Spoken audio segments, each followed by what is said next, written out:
Gus, where are you watching? I don't want to break the news to you, but we're on air, boy. Ladies and gentlemen, all these messages that you're hearing right now have been endorsed by George Donikian. Yeah. I said to him, he's got 5 minutes to warm up the stage. But you know we what? We can't turn him off. There is no off button for Andy Paschalidis. But we missed that humour. I don't know what it is. I think, and Arnie, you correct me if I'm wrong, I think back in the NSL days, we could just said you're wrong. We could laugh at ourselves. We could have that fun. It's a business now. There's no time for that. You know, there's no time for Andy turning up with a camera crew, interviewing players as they're just about to go out and play an international game like Frank Arock.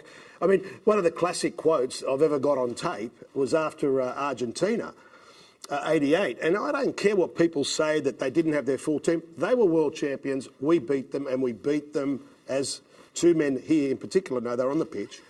We beat them fair and square. 4-1. Interviewing Wally and Arnie after the game.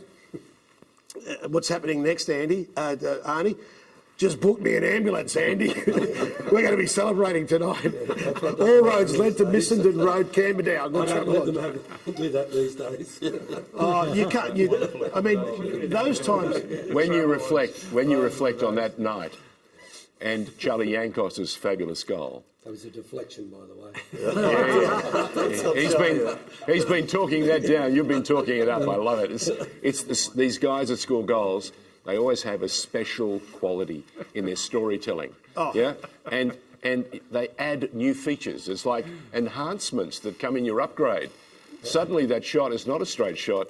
It had a slight deflection. But you know, George, that night, right? I'll tell you a real funny story for me. Yep. Was the ABC had the rights, but they allowed SBS to do their colour. So in Adelaide, I was on the field and Pele was there. So I asked Pele a question. He walked off with his arm around me. I was just in awe. And then that here... That question you asked him, by the way, it's still reverberating. Yeah, but here, when Wadey scores, I'm behind a goal with my camera crew. I changed from the journalist to the football fan. I chased Wadey to hug him. Remember that, Wadey? There's a shot of me running over with the SBS jacket, and I'm just trying to chase you. You've run to the fence. We want to apologise, mate, for that... by the way, all those years ago. No, it was good. I got a compo claim out of it because I hurt my back that night. And there was a video of it. It made 150 grand. I should have given you a commission. I'm sorry. I remember Frank Arock that night. The only thing, he was filthy after the game. We won 4-1. Yeah. Remember Wadey? And it was because the stadium wasn't full. It wasn't, no. And he was like, I can't believe it. The stadium's not full. We play in Argentina, who just won the World Cup. Correct. Yeah. And they pretty much had the same team except no Maradona. And we beat them 4-1 and the stadium was half full. And he got really fired up. Then we played Brazil in the final and it was nearly full. That was on that Sunday. He was a promoter as well as a coach. He was. But it's interesting you say that because our mutual friend Ulysses, who passed recently, we were having a coffee with Kenny Taylor and you know, Kenny was saying that he played in Olympic Stadium. He loved the game that much. And Ulysses, the showman, said, the full of the stadium. The better I play. To him, it was about the roar of the crowd. Yeah. He said, you know, I stepped up.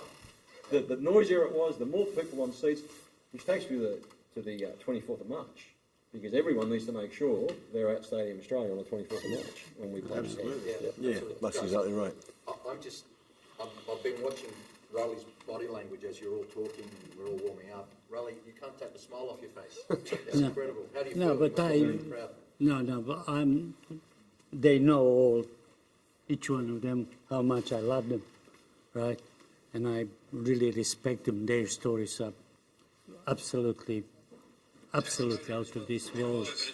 But for me, best story ever, when New York Cosmos played. We left Camberdown Travel Lodge by taxi, and taxi driver is still 5 kilometers away. He said, "You better walk from here." And then we come to the stadium. There is a rope around the That's ground. right. That is no other court in the world. The old showground. Yes, showground. Yeah. And no other court in the world can achieve something like that, that you cannot get 5 Ks to the gate, let alone into the stadium. Remember the power failure? The lights went out. And the lights went out so they could open the gates to let more people in. So the official crowd, we never knew. It was bloody packed. Yeah, but second story was Santos here. They were on $32,000 US. Ouch. And with Pelé, Edu, all of them. I want to share this. Right? And when the manager said, no game till the money is received. Right? And that went into extra probably 1 hour. Anyway, we are at 2-2. And I am calling the guy. He said, do you want light? So I said, no. No, leave the Because lights we on. are 2-1 down and we equalize.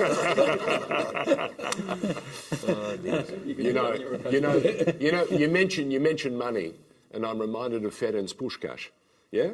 And the challenges that he had in '54, and whether he would continue it, whether the Hungarian team would run out and finish the game, because had they been paid or not, that was the big question. And Puskás at the time said, they're going to finish the game, but we're going to be paid. Yeah. So even then, the big speculators wanted to make sure that the green stuff was in their hand. We speak about Socceroos at home, but we were kids, really. Some never played even much in the national. We didn't have a national league; it was state league, and we are trying. We beat Iran in Iran. We come to Athens, and we are playing against country which was not defeated on home soil for 2 years. And I hit them hard in training. You And cruel Puskás was there. Ooh. And that was Panathinaikos That's right, ground. Panathinaikos, yeah. And he said loudly, he said, is the man cuckoo. And Peter Van Rijn, the physio, he put that into his head. Anyway, next day, Australia 3, Greece 1. And Peter spotted Puskás, gospel truth, spotted about 150 meters, dropped his cases, ran to, he said, Coach crazy? He said, no. Amazing stories, really, truly. Did you have to tell the Greece story then, Rale? Did you have to tell the Greece story then, Rale? It was very sad, very sad. What was that player's name? Kuku, Spiro Kuku? Spiro Angelopoulos. Hey, Don't test his what is memory. what is that? First time I've seen it. That's something on a serious note that I'm most proud that on anything else that I have, I've never seen that. including my house, that's a Sport Australia Hall of Fame. Oh, the Hall of Fame. Beautiful. Thank you for that. Nice. Well done, Rale. I've never seen that. That is something so special. Excellent. You actually said something the other day about the Sport Australia. Speaking of special, I'm reminded that Rale has put aside some very special memories, and there'll be an opportunity to share them with you all. And we're hoping to be able to do a small presentation also on camera. So, Rale, an opportunity for that will happen. Right? I just think you can judge me as a coach, good or bad, but you will never judge me as a bad promoter. No.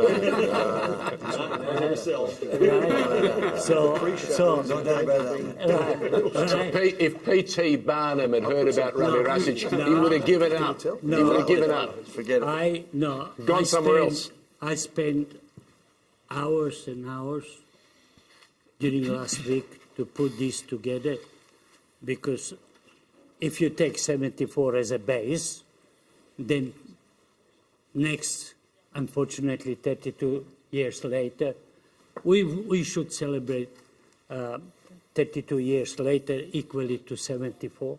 Yeah. And onwards is every 4 years, right? And I think that pride and honor of this country could be back in the hands of football, not politicians. We can bring that country back We can. on its feet. We have to do it together. Yeah. I'm saying to people. So I'm very proud about these things that I put together, and I relate this to mainly to one of the greatest players I have.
last year.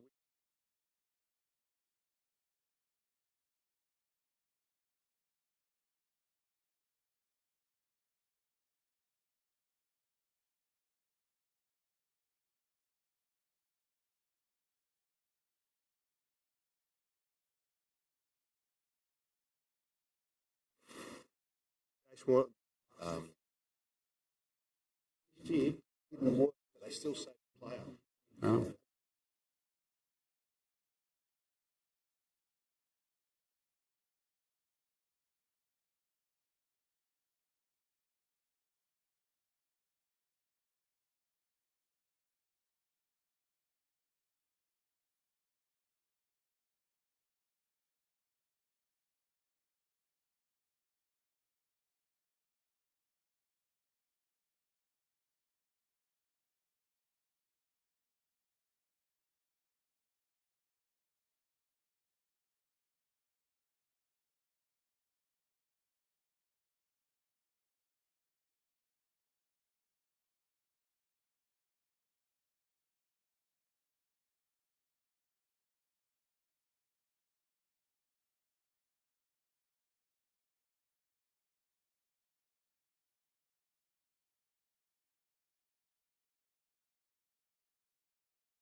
Les, being a European and being of we're similar ages, so I was fascinated about his background, fascinated.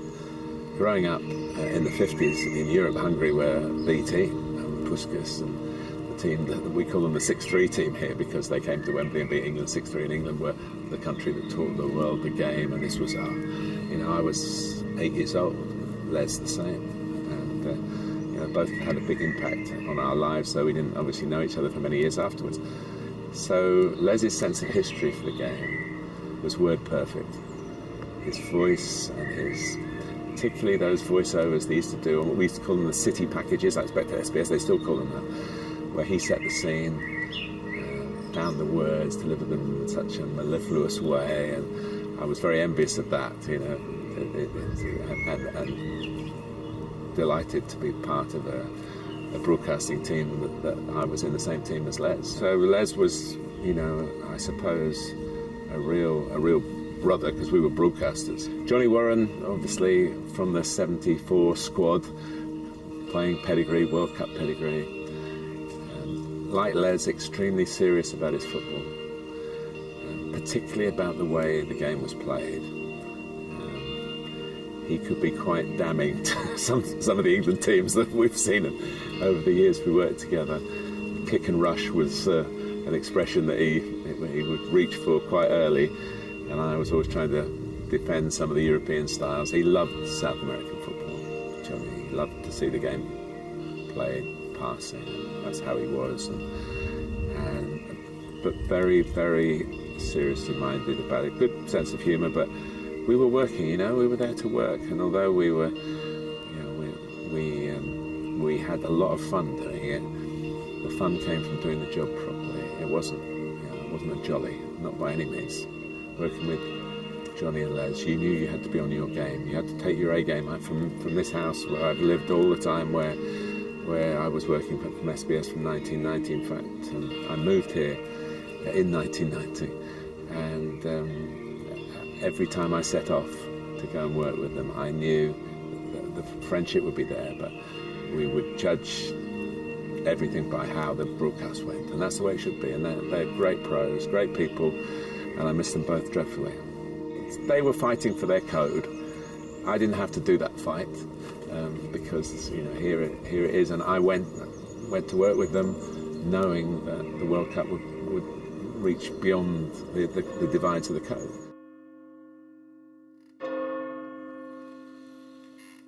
Great images, reminiscing.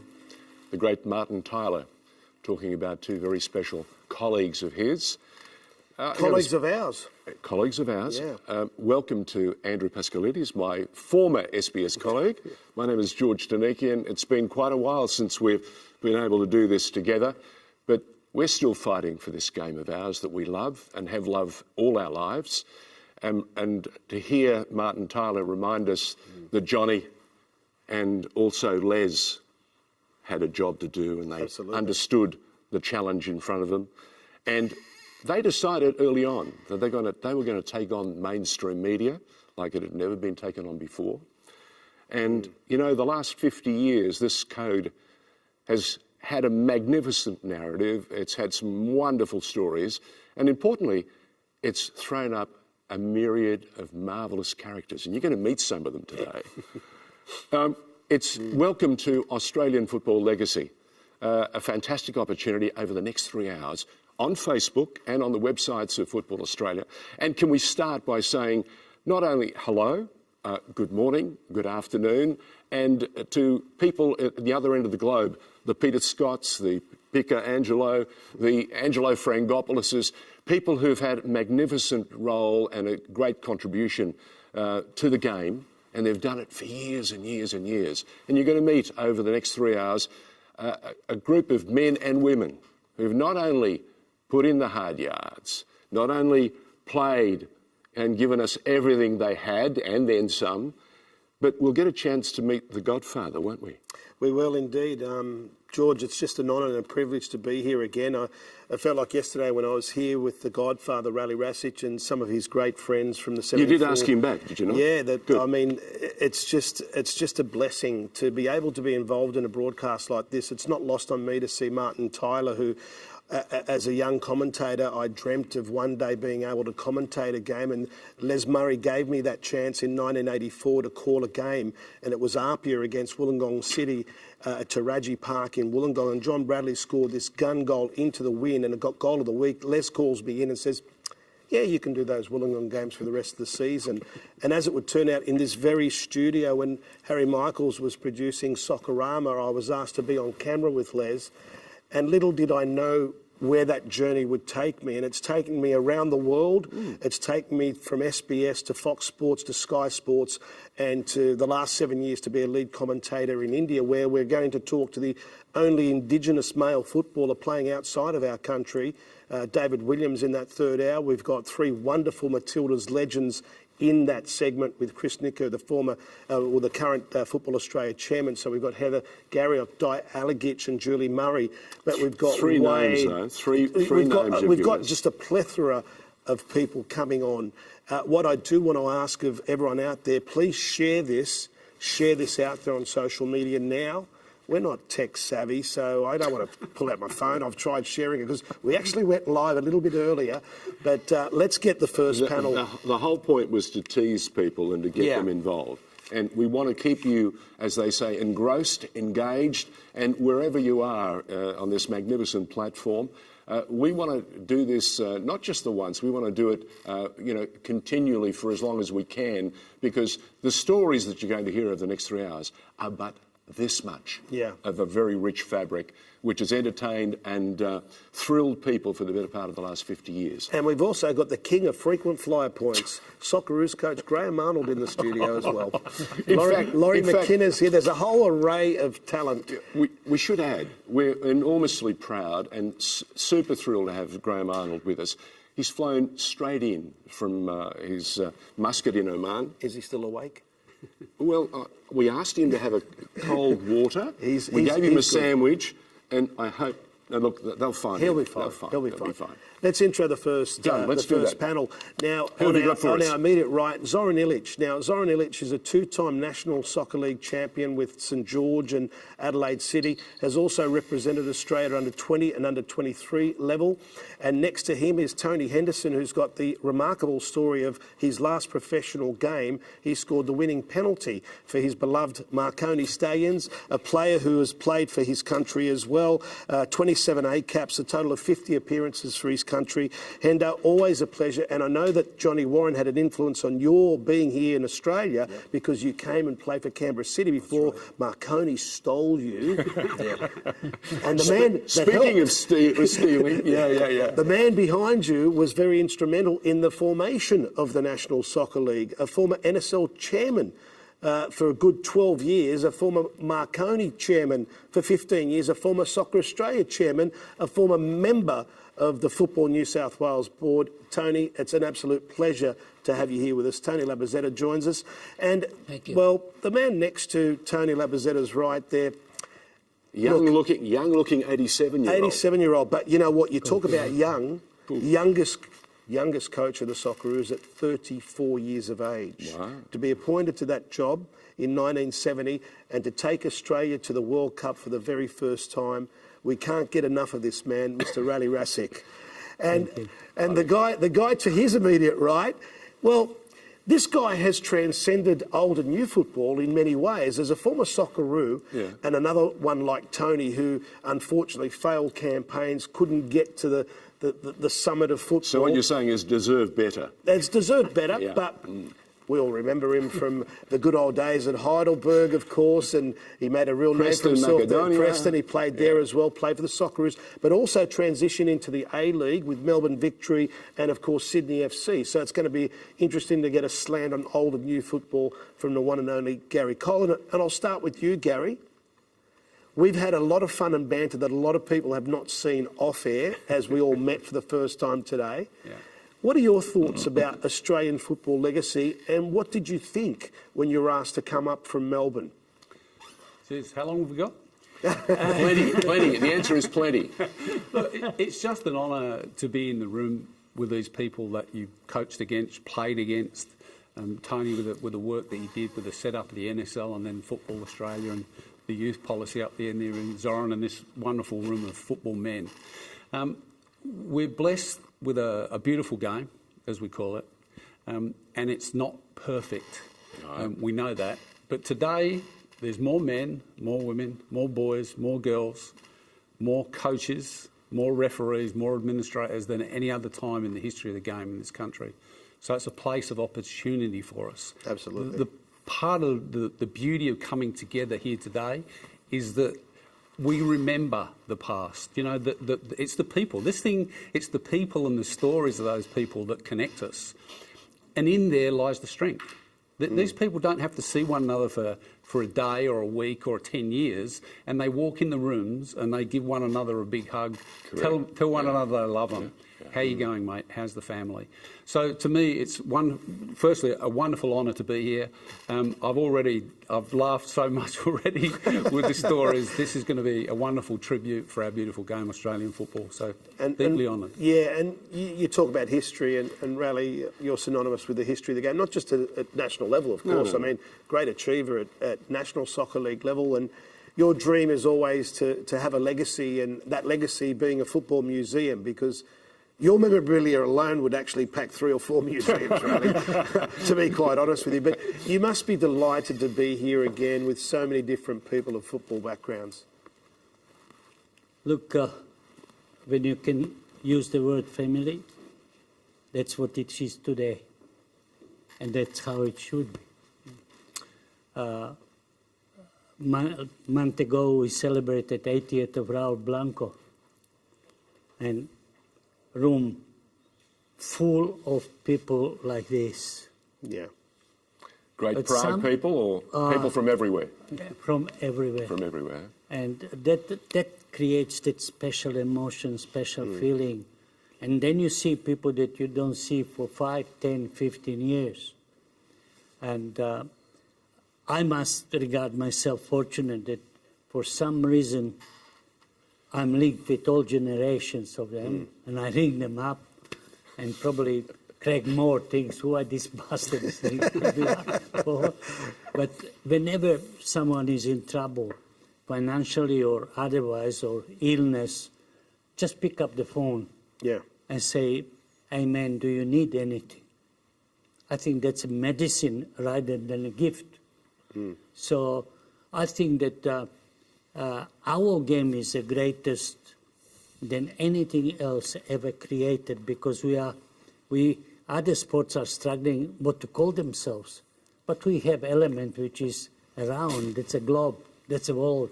Yeah, absolutely. It's a gift itself in itself. So it's a way of life, really. Yeah, and for myself at age of nearly 87.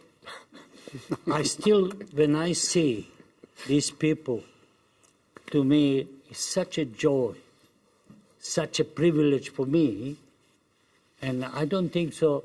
I don't think how they feel when they part company with me, but probably did they ever ask themselves, how did I feel when I see them?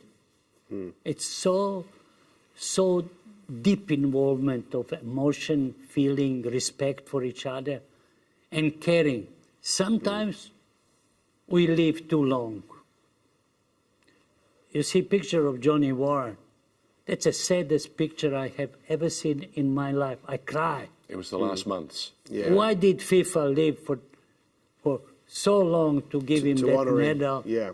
When the man who deserved that 5 times more than that medal, who was left when he was on last legs? Yeah. Man could not enjoy. It's a good question that you pose. Why did FIFA challenge and not do what it needed to do and step up earlier? But you know who did take him to their hearts and they've never let go? That's the Australian football public. He broke all barriers. He did. Captain Socceroo. He made football popular to the mainstream. And we needed that. And that's one thing that Johnny said to me when I left SPS, and it was hard. because that's a family. To go to pay TV and to be the first. Remember what I said to you at the time? Exactly. Don't go. But what Johnny said to me was, we need people like you to break the barriers. And it always seems like our game has to prove itself. We don't have to prove ourselves. No, we're the biggest game. Yeah. We don't have to prove anything to anyone. Let me tell you something. I think this man has done for football more off the field than on the field. Yeah, very good. Because this man had a red Fiat, gospel truth. They go faster. Worked on Channel 7 with Rex Mossop and David Sunday Jack. morning, Right? And he would be upset if something went wrong with the show. And football was his life because him and I shared the office at St. George. Unfortunately, he got injured very early in the season. Was this the knee injury that required an ACL? Ligament. Cruciate. And first time ever. In Australia. Ever successful operation by Dr. Toot. That man, not that he came to the club football back, but international football. And that's how stubborn John was. So you can never... I think on the field there is other 10 men who can complement. Yeah. But I don't think so that 11 or 10 others can sit in that Fiat and promote the game that he did. 100%. We're going to come back to that story because you've got some more introductions and we need to reach out to young Tony Labuzzetta because the stories that he has not unleashed or opened up and offered us in the past. We want to hear today. One question I've never asked Tony in all these years. You've Tony, waited. when everyone sat down to say, we have to make our game go national, how much resistance was there to that? Because a lot of clubs would have had their own motivations to stay within their state bodies. How hard was that? It was very difficult because financially that was the main consideration that had to be taken into account. Can we afford it? Can we afford it? Indeed, and we're talking about the first true national competition for any sport. That goes without saying, but what was important is that people like Mr. Pongras, Frank Lowy, the Marconis, Charlie Caruzos, and Tony Kovac in Melbourne, plus a couple of others were interested in being involved. And it took a while because there was a great deal of resistance by the Federation. Was it the Federation or the stakeholders wanted too much of what was going on didn't want to relent? Well, the Federation was concerned because moving on with the National League, it was sort of an undertaking that we, the clubs, took. And I don't think Sir Arthur was very happy about relinquishing some of the powers. And so it was difficult times at the time. But nonetheless, what was important is that we were resilient, we were committed to move forward, and we formed the national competition in '77. You know, in your time at Marconi, I can remember Kevin Keegan arrived. Yes. And there were some fantastic weeks leading up to what promised to be an absolutely exciting game. It was Marconi against Blacktown City. And we closed the gates. Place. You closed. Yeah. Was that 85? 1985, Tony? No, 77. No, 77 was first year of the league. Oh, the first year of the league. No. We're talking about Blacktown City and Marconi. It was in the 80s. Late 80s. And Les, of course, was asked to be part of the commentary team along with Johnny. And you had a rickety old set of stairs that required brave men and others to climb them to get into that special position. Don't criticise the palace, mate. Hey, it's the palace. Look, sorry, am I on dangerous ground? The palace, as it was known and still is, the palace. Was, you could say, certainly from my point of view, the pedestal that sort of led me to the progression of being involved with football at the highest level, and even going to FIFA as a member of the World Club Championship for a couple of years. So the achievements that I've been able to sort of look back and be grateful, if it wasn't for the Marconi organisation for the Palace, none of that would have been possible. But Tony, you know, sorry, George. He remembers. The one thing about the National Soccer League that it did, and it did it well, it opened the door for international players to come to Australia. Yeah. And, I mean, born in the UK, he had the opportunity to come out here and become a professional footballer and is now settled and loves the Australian lifestyle, as you do. Yep, certainly. Was it Johnny that contacted you? That was actually Ron Tilson. Tilly was his goalkeeper. Me and Tilly were playing in South Africa together. Okay. And actually, strangely enough, they were very multicultural too. And I was heading to Cape Town to play for Hellenic. And they're one of the top teams. Good name. Yeah. I learned in Australia that it wasn't, so good, but that didn't matter. But I was going there, so I got the phone call, and at the time, South Africa had been removed from FIFA because of apartheid and things like that. Yeah. So I just got up and went, and I thought, yeah, Australia sounds good to me, and that's. I landed here on the Saturday, and we played. Strangely enough, played Marconi and a friendly on the Sunday. We're going to meet a whole bunch of people, Laurie McKenna, Kenny Wilson, all came as young boys and had an opportunity to play football and get paid for it. Yeah. And they could do it at the other end of the world. And I'm reminded of my father's journey. All he wanted to do was get out of war-torn Europe. It was 1949, and he arrives at Station Pier because the National Maritime Union said at the time, we're not leaving Sydney open. And they had to come into Sydney with a train from Melbourne. So, and where have I ended up? Across the road from where my father first touched down. Amazing, isn't it? Oh, it's a small world. So did you fly in or did you sail in those days? actually, I flew in from South Africa. Oh, you flew in? We flew in. Well, I wasn't sure. It wasn't the 50s, George. It took about 48 hours. It took about 5 days, but we flew in. And I remember Johnny said to me, he said, look, there's another guy coming, a guy called Steve Koska, and I think he was a Hungarian playing in South Africa. And he said, look out for him on the flight, you're on the same flight. So I'm looking around, I couldn't find anybody. I didn't know. There was a tennis player on there. All right, he had about 6 rackets in his bag, and he put the rackets up there, and I'm thinking, oh, you must be going for an open. That was Steve Koska, the player. He more concerned about his tennis rackets than anything else. And he actually never sort of did anything, so it was a good thing. But Johnny Warren, there's some stories you tell about Johnny. It's unbelievable. Well, we're going to get you to tell them. We're reminiscing, and it's the Australian Football Legacy. If you're watching us on Facebook and also on the websites of the Football Australia, we're delighted to have you join us.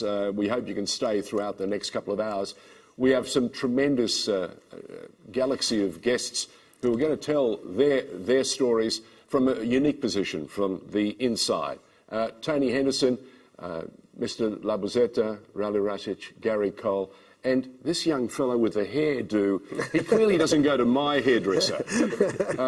Zoran Ilic, what happened?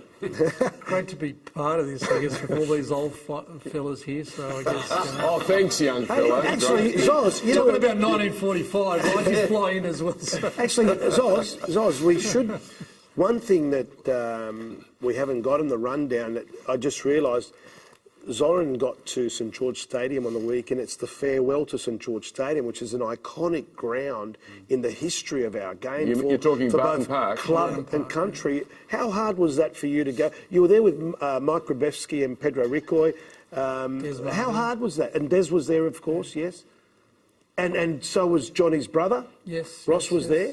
Georgie Harris, I think I saw in photos. There, yeah. It was a bit sad. I mean, you know, I guess all of us played on that ground, be it Socceroo, young Socceroo, whatever, at club level and so on. It was the premier ground of the old NSL, and it was it's very sad to see a ground with that history in the condition it is now. And there was a lot of people reminiscing about the good old times, and you know there was some old photos and memorabilia and stuff like that. So it was. In one way, it was a good day to see that. In another way, it was pretty hard. Take us back and reminisce. What was the highlight time for you at Barton Park? Well, I guess I started very young. So in the late 80s, I was, I don't know, 17 or something, and I got into first grade. But, you know, the great part was playing with all these great players, and a lot of them are here today. And, you know, looking up to players of Hendo and, you know, most of the boys here, it was just incredible to be part of it because, you know, like they said earlier, you know, I'm a young ethnic boy that came to Australia with pretty much nothing, and you know, in my Serbian community, there wasn't a lot of players that made it to the National League level, and it was great to not just represent my community, but also represent, you know, the diversity in our game, and it was just a wonderful experience to be able to go. I mean, I was ball boy at 16, and a year later I was playing in the same team with a lot of those legends, and it was just incredible. Can you remember for yourself the feelings of that first game? Can you take us back? You're in the dressing room, crowd outside. Just being in the dressing room with the boys was fantastic. I mean, you know, most of us, you know, started pretty young in the game, and it was just a great experience. I mean, having the national team coach was very, you know, was an added bonus. And but you know, we had some great players, and it was an experience that you never forget. Like I guess most of the boys would just never forget their first game. You know, I'm reminded that when you started playing, there was no social media. Mainstream television was very different. Thank God. There were no other options. Who were the football writers that you were reading each and every week? Can you remember? Can you take us back? Was it Johnny Taylor? Yeah, Johnny Taylor. Was yeah. Ray Gatt had Johnny started? Taylor, yeah. Soccer Weekly. Anderson, yeah. Was Phil McAuliffe also working at the time? No, I'm not sure. It's his birthday today, by the way. Happy birthday, Phil. Happy birthday, Phil. Yeah, they were. It seems that there was a lot more write-ups about football in those days. You know, you used to go and get the Telegraph or the Herald or whatever, and there'd be a couple of pages about football. So it was a good era to play the game. You know, in the 80s and 90s, it was a great time. It was the best there. Staple diet, on the ball on Sunday with Andy and Johnny, match of the day, Serie A football, Monday night highlights, all on one channel. All on one channel. All there, for free. I guess, you know, with social media today, you know, there'll be a lot more stories that, you know, the boys will share later, but, you know, thank God there wasn't social media. Zoz, Mr. We were Zoz, permanent part-time. Sorry, I'm gonna throw to something that's, at the time, it is the most significant goal in the history of our game. Let's just reflect on this. Wilson's gone up in the middle. There's Peter Wilson. It's coming down in his direction. Headed to Rooney. A shot coming in.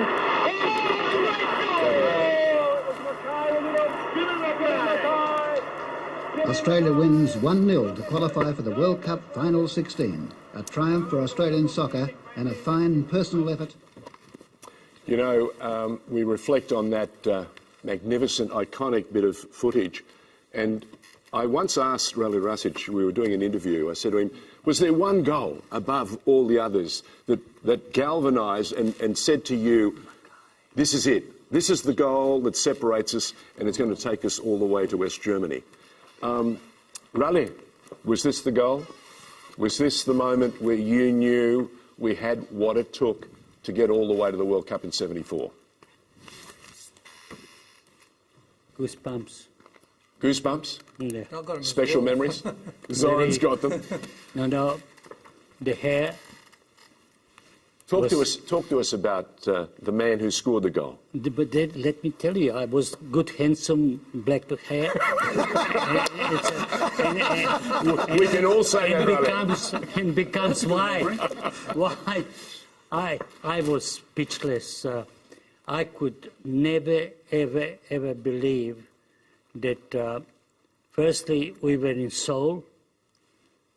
Out of nothing, you never see hailstones like this, like they ordered. And I said to the boys, I said, all defenders and Dagi, who plays in Yugoslavia, old Yugoslavia, 6 months of football under these conditions, I said, when you return the back pass to Jim Fraser, I said, make sure you return outside of the goal frame on either side. That's right. So it doesn't go through his So legs. Jimmy moved to there to say, and Dougie miskicked 1-0. There were a few moments that can really tell you what it is being part of it. Was 2-0 down, and John Barkley, the team manager, loveliest man you can ever meet. And I think Gary and a few other people would know John. I give him scotch, everything was all right. Right? And, Medicinal. Yeah. And he said to me, we are gone. We're gone, At 2-0 down. 2-0. I grabbed John like this, off the bench. I said, get off. And a minute later, Karan crosses, Bulevic 2-1. And we go into dressing room, 2-1 down. And John Barkley wants to get in, and I said to Wilson, I said, tell him, the bastard, you're a bastard, you can't get in. And John Barkley didn't know what to do with him. Team manager, not allowed. But that moment, we are flying on the same flight to Hong Kong. And I had a Korean, Chinese spy, and I said, go to see what Koreans are doing at training. 6 players didn't train next day. And I said to all my players, I said, if you are crippled, you will train if they are watching. Don't worry about it, but you must be in training. Anyway, that was sort of 80th minute, then about, and Richards from under grandstand on the left, free kick. Richards, yeah. Wilson is there, but they have Kim Jae-han, taller than Wilson, their striker, and you still cannot recall who had the ball back. And so that ball came like this back to Rooney. Yeah, to Rooney. Lifted up, and Mackay, may God help you, in a roof from 25 meters. Yeah. Thundered into the net, eh? I just cannot sort of recall anything like that, the stadium erupted, the atmosphere was phenomenal, but that was the longest 20 minutes in all my life. And that is some privilege to know a player of that caliber that he was. Special man, huh? God helps. You could never ever believe that player like that existed who played 99% one touch. One touch. One touch. Jim Mackay, one touch, 9 out of 10. Wow. It is just amazing. Nothing could teach him if you give him a beer. You get 100% out of him. So, Rale, while you're on that moment, that magic, iconic moment, and you're talking about Jim, we have a special guest. We have his son, Malcolm. And I believe you have a memento that you'd like to present to Malcolm. Malcolm, could we invite you to join us on set to come down? This is Jim Mackay's son, Malcolm Mackay. And does that bring back some memories? Yeah, it does. Yeah? The special moments? Rale's got something for you that he's put together. It's actually a storyboard in the most wonderful way, and I'll let him explain to you. I knew he was up to no good. Come to Sydney, sit in the audience. Yeah. No, but this is old story. People all of you will get to one. Okay. Right? And I work hard on this to make this museum once forever to be recognized.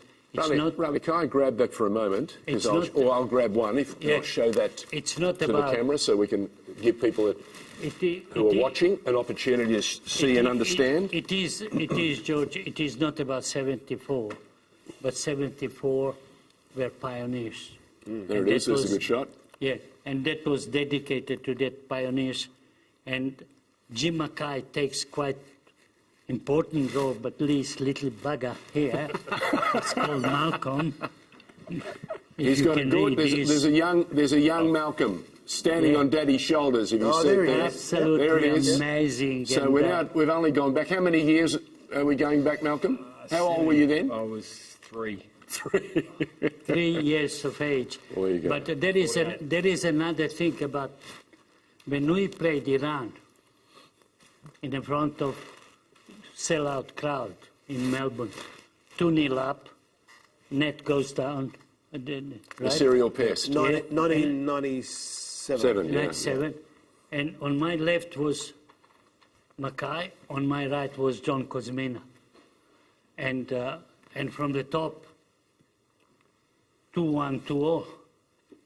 And Kuzmina said, we are gone. Mackay cried. Mackay could not pronounce one word. Speechless. But when I tell again to Mackay, but they were tears sort of running like this. I said to Jimmy Mackay, Jimmy Rooney later on, I said, you wish that was a beer. Because it was so much impression of that feeling for the country. Yeah. And that's what I want you to understand, that I worked for this in the last 50 years. Malcolm, how do you feel having this opportunity to receive this special storyboard put together by Rale and knowing what it meant, or what he meant to your father and what your father meant to him? I'm humbled, as always. I knew you're up to no good. We should add, Malcolm, by the way, IBM specialist. Worked for IBM a long time. Now for a company called Kyndryl for a long time. Yeah. So sell IT services. You understand IT and you understand technology. He's done all right for a trainer. He has, yeah, not bad, not bad. Look, I've got a few things over the years from Rale, but every time it's special. The teammates at the time were some of the first there to call when he died. They were there at the funeral, and they've been there ever since. So, for both me and my family. So that's been an important part of our lives. Well, they were the carriers of the coffin. I believe they were the pallbearers that helped you. Mm-hmm. And as you say, they made a commitment then, Malcolm. And as Rale will remind you, and as all of these boys will remind you, they haven't shirked their duty. They haven't. And they will not. That's part of that special pioneering spirit of those footballers we spoke about. Mm. Many of them missed an opportunity to go to the World Cup. Yep. Many did. Mm. And those that are going and have gone should understand how special their contribution has been to the game, because as we've said time and time again, Andy, many of the great deeds only happen when we can stand on the shoulders of giants. I just want to do one thing, Malcolm. Here we go. On behalf of all football fans, to thank the Mackay family for one of the most significant moments in the history of our game, mate. I appreciate it. And congratulations, mate. Well done. Thank you. Well done. Thank you, Rale. Just to finish this, we were at Jural in training as well. You're allowed to give it to him, Rale. Yeah. We were at training at Jural in a summer day. And we are on the bus, and Mackay said to me and Rooney, he said, would be lovely, after all, would be lovely to have a beer. So I sent the buses to go for a run next morning, and I put a beer, bottle of beer, 2 bottles of beer in Rooney's and Mackay's room. So they're cunning buggers. They knew if they drink and I find out, something can. So both of them came to me and said, hey, boss. I said, yeah, what's up? He said, there's 2 bottles of beer in our room. I said, you little bastards. I said, doesn't have a drink on me because of honesty, right? And this is what was the bond between us, was stronger than anything that you could ever experience. So from that perspective, to have this young man who was just devastated in losing his father, that he is with us here, and successful businessman, and that's what's all about. Yeah. He plays big role in our society today does. of the football field. Yeah. And he is with us sharing emotion of football, true football. Yeah. I think that's the greatest compliment that we as humans can offer. Yes. Can I also add to Malcolm? It also shows you what honesty does. They say honesty is the best policy. Your father knew. He and Jimmy, couple of characters and a half, but they knew. They tell the boss the real deal, and they'll get a dozen. Poor old Gary Cole's feeling out of place. We've shown Jimmy Mackay's goal. Let's show some footage of Gary Cole. Sorry, have you Come on, actually... let's have a look at some footage of Gary Cole. Have you actually managed to get a deal done to get Gary Cole goals? I'm his agent. We've got footage of Gaz. Let's roll some highlights. There's a young, resplendent Gary Cole playing for, you guessed it, Heidelberg. Mate, this is pre-Second World War footage of Gary. It's in colour. It's Surprised it's in colour. It's in colour, mate. First outside broadcast of SBS, that. Gary, if it makes you feel any better, that's the better screen to watch it on. I can't see that far. But you know what, Gaz? They loved you there at both clubs at Preston and Heidelberg, of course. But how hard was it to not qualify for a World Cup as a Socceroo? Yeah, take us back. Can you reminisce and still not shed a tear? I can, because I've had a shitload of practice over the journey, unfortunately. Can I tell you, when Rudy Guttendorf, Jimmy Shoulder gave me my debut against Greece in Melbourne, and we got booed onto the pitch because Melbourne's obviously one of the largest Greek cities in the world. It was an away game. So you bought into the PR, clearly. Absolutely. The only merchandise was if someone's grandma had knitted them a green and gold scarf, because none of that stuff existed. So, but that was when that campaign came to an end, and then Rudy Guttendorf came to Australia, and we went to a camp up in New South Wales. And back in the day, there wasn't, myriads of training gear, this, that and the other, but there was some bibs, and everyone had different colour socks and shorts and this, that and the other. And I put my hand into this sweaty bag, and I poured out one of Jimmy Rooney's shirts from the World Cup. I don't know how it left in there. I can't believe Rooney missed it, because I can't believe he didn't get it. But it was a high-technology shirt. There were different layers for wicking away sweat. And the embroidery was on that pocket, the Socceroo emblem, and it was embroidered for the World Cup. Wow. And I was I don't know, I can't remember how young I was, early 20s, and I picked it up, and I just... stared at it. Well, you go, this is, it hadn't happened for a long time. Yeah. And I've come to Australia now and got to witness what these guys did, and we were obviously all with them, and all of a sudden football was on the news. It was on the papers. Rale and Jimmy Rooney and Jimmy Mackay and that fantastic group of men, all of a sudden it lifted the profile of it, and we honestly believed that we could qualify. They missed out in '78, and the responsibility was handed over to us. And like a lot of teams before us, we fell short. So I have to say, in that campaign, I got to score 7 goals against Fiji, and it was a world record for time. And someone said, how good was that? And I said, yeah, I'd swap it for a ticket to the World Cup any day of the week. It was just absolutely devastating, because we worked so hard. We were all, as the 74 group were, we had real jobs. You train in the evenings, and you worked and sweated and did as much as you could, and you caught up, and you'd get a fax on a Friday afternoon, a fax, not a text, not an email. You got a fax saying, congratulations, you've been included in the Socceroos squad. Rudy wants a camp up in Sydney on Monday. So you'd take off, and hopefully you'd get away for it. So I was seriously gutted. It was one of the most painful things I've ever experienced in my life. Hendo, we're not leaving you out. No, we've got another special moment. I'm feeling the pain already. He's warned you about this. Cast your eyes on the screen. Is there a better way to finish your career? Don't know. Watch this. This is how you retire. With your last kick of the game, you deliver the ultimate outcome in the National Soccer League. It's called a backhander. I hope Graham Arnold's not watching off camera right now. I think Arnie's forgotten about that. And Shane Clinch and Robbie Slater actually failed from the penalty spot, but one bloke who didn't is this man, Tony Henderson. One mistake could be fatal. and Shane Clinch hits the post. Now that means that if Marconi score from this penalty, and ironically it's Tony Henderson playing his final NSL match, is the player to step forward. But Shane Clinch sent Kaplan the wrong way, it thumps against the woodwork.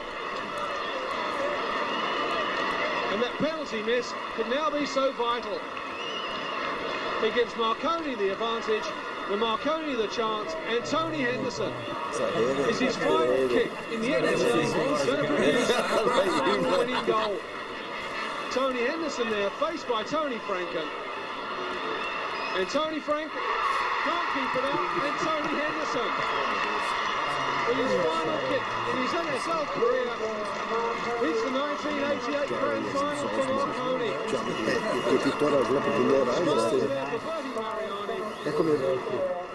And I would think the player he's going to go over and congratulate is Tony Henderson. Henderson, who came to Australia in 1977 to start with Canberra. Moves to Marconi. There you go, Tony, bringing back memories. Wow. What was the passion like, eh? That was... You're going nuts. That was great. The crowd, the Croatian guys, the Italians, it was wonderful. Great atmosphere. And, you know, yeah, well, you know what I'm saying, but the actual surface was a joke. It was shocking. It was shocking. And the only person that could control anything on that field was Cat. Was Peter Thomas. Never missed a beat. Everyone else was struggling, was bouncing everywhere. But it was an amazing day. Here's a really tough question. You still fit into that shirt? Yeah, well, my leg does. My leg fits into that shirt. That's about it. But, you know, you talk about football back then, George, and it's, to me, football equals passion. And the passion that these clubs had. And remember, these two clubs were split by a kilometre in the west of Sydney. Yes, that's right. Two of the biggest hitters in the league at that time, coming to the ultimate game where the youngest coach has led them to glory. I tell you what, the party at Club Marconi that night was great, wasn't it? Arnie talks about booking an ambulance after being in Argentina. I was in hospital for a week. My liver just couldn't tolerate it.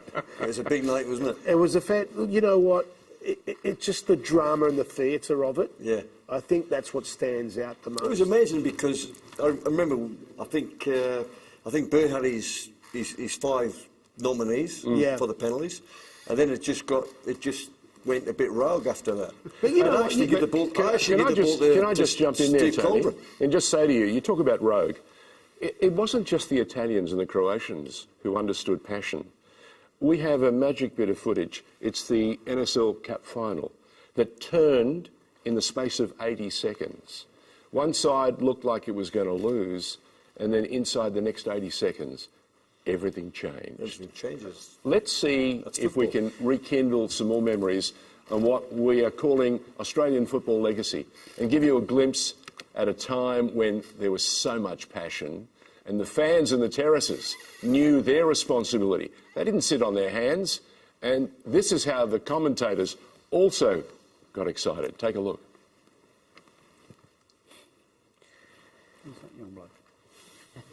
Nobody I recognise. I said, if you cannot sing national anthem, you keep your mouth closed. You don't have. Sorry, George. We've jumped the gun. I jumped ahead. Yeah, we've jumped the gun. But what I wanted to say about that passion, the guy next to you lines up against the gentleman, the godfather of football's team, Apia, on an amazing unbeaten streak in 1987. Yeah. The underdogs go in. Yep. They didn't score 1. They didn't score 2. They didn't score 3. St George scored 4. You guys were clear underdogs at the same ground the season before. Yeah, 87. How was that? We don't have footage of that, but I'm just... Why don't you ask me first? sorry, boss. All I remember was the semi-final. I think that St George Stadium was full of... It was a very bad rainy day that day, and I think the water was up to our knees, and I think we beat them 2-1 or 1-0 or something, and I think that was one of their first losses ever for us, St George, to get into the grand final. But the grand final was incredible. But Apia was fantastic. You forget that we played on Thursday night. That's right. against Preston in Melbourne and flew next day to Sydney. And played Sunday. It was all set up very clever. Right? To stop that machine, you need a machine gun. Right? Frank Arock was happy. Frank organised Qantas for it. Qantas flight. No, it was a great experience, experience. We're going to give you an opportunity now to have a bit of a break. We're going to thank everybody for attending this particular panel segment. We have another panel segment that's going to follow very, very shortly.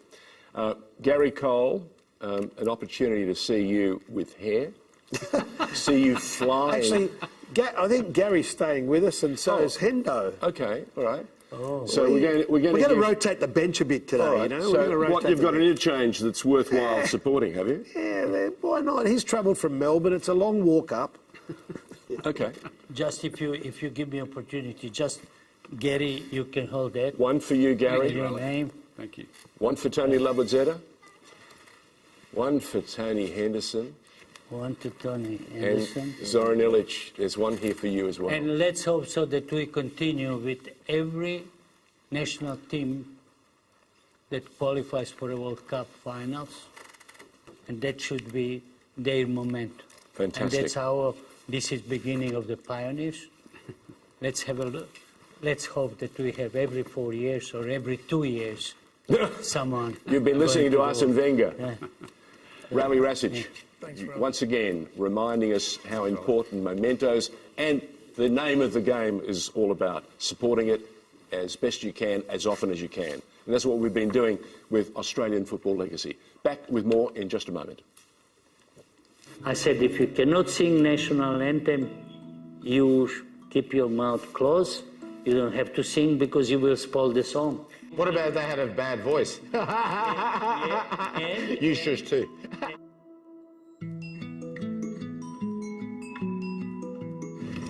Going up to Rale Rasic's abode, if you want to call that. I have been here before. Motorways and all that, fantastic. A little bit difficult when you've got a semi-trailer about 4.5 tonnes right behind you, bipping the horn saying, where are you going? Let's go see how the top man is. How are you? Hey, good? How is champ? Very good. How are you? Good to see you. You good? Match. Yeah, that's good. Yeah, good. Look, he's nice and bright and yellow, huh? Oh, yeah. Ah. I read so much about Australia before I came. I analyzed sunny Australia, Western Australia climate, and I come in the shorts and short sleeve shirt. Essendon Airport, June 1962. And a guy, as we came from a plane, wants interview. I said, give me jacket, I give you interview. That was one of the coldest days I experienced. Up here, thanks, boss. Well, I'm going to do a thanks, boss, on behalf of everyone, not only in Australian football, but of Australia, really, for your service and everything. We'd like to present you with the brand new jersey, but on the back as well. Oh, God. So there you go. Oh, that's phenomenal. That's brilliant. Rale, great to see you once again and to be in this lovely little patio, we'll call it. We'll start off with the jersey. What does this Socceroos jersey mean to you? Life. For someone who comes from the foreign country, Australia always was proud when 11 players take the field. Yeah. Now, Rale, let's delve a little bit into your history. You were born in present-day Bosnia-Herzegovina. Tell us about your memories of your life during that period. I was taken by my uncle to Mostar, and my uncle, unfortunately, was killed too early in a war, and I was taken to orphanage house in Sarajevo. So I don't have any recollection of anything that background relates to that, including Mostar. Football has so many twists and turns. It does, right? Yeah. And what it does for you creates in you either man or villain. And I decided really after all complications that I have to study, to finish my schooling, to be man with regard, with respect. And I don't credit this to any club. I credit all of that to Orphanage House. This one is our mascot, Jim Mackay. his wife was German. He was a prisoner of the Second World War. Okay. Right? Have a look detail here. You never ever see new national anthem under Gough Whitlam, right? 1974, right? World Cup. Opponents we beat, cross them in red. Red. And the ones... question mark, East Germany, West Germany, and Chile. There we go, there we go. Mark, there you go. Right? The message would seem to be abundantly clear. Tell the world and Germany the Socceroos are coming. Did you ever feel that you would get the opportunity to coach the national team of your adopted country? I had that ambition, but not that fast. So, but you did feel it beforehand. Yeah. I'm quite... Think big, start small. I'm quite confident person. What made you so much fall in love with being Australian? Seeing though, like I said, you've come from a different place, you've had all those experiences. I think that influence of the society, and I really loved that freedom that I had. Whatever you want to do, no one would stop you to do it. And in the world that we lived, we had limits. I love country of Australia more. That is my soft spot, Mark. I had a choice of two, either to maintain that Yugoslav passport and Australian, which I could have, dual citizenship. No, I opted only for one. It was Australian passport. I had no other passport from then on. You were so crucial to what's happened, in my opinion, to Australian football. And you tell such vivid stories and great lessons that we can learn from the past. What's your dream for Australian football for the future, Rale? I think we have to go back to the roots, recognize the role of the youth football, and it's too many divisions now. Everybody is pulling their way. That's a problem in Australia. And if you're not proud of this, don't bother. No money could compensate for this. National anthem, national pride, number one.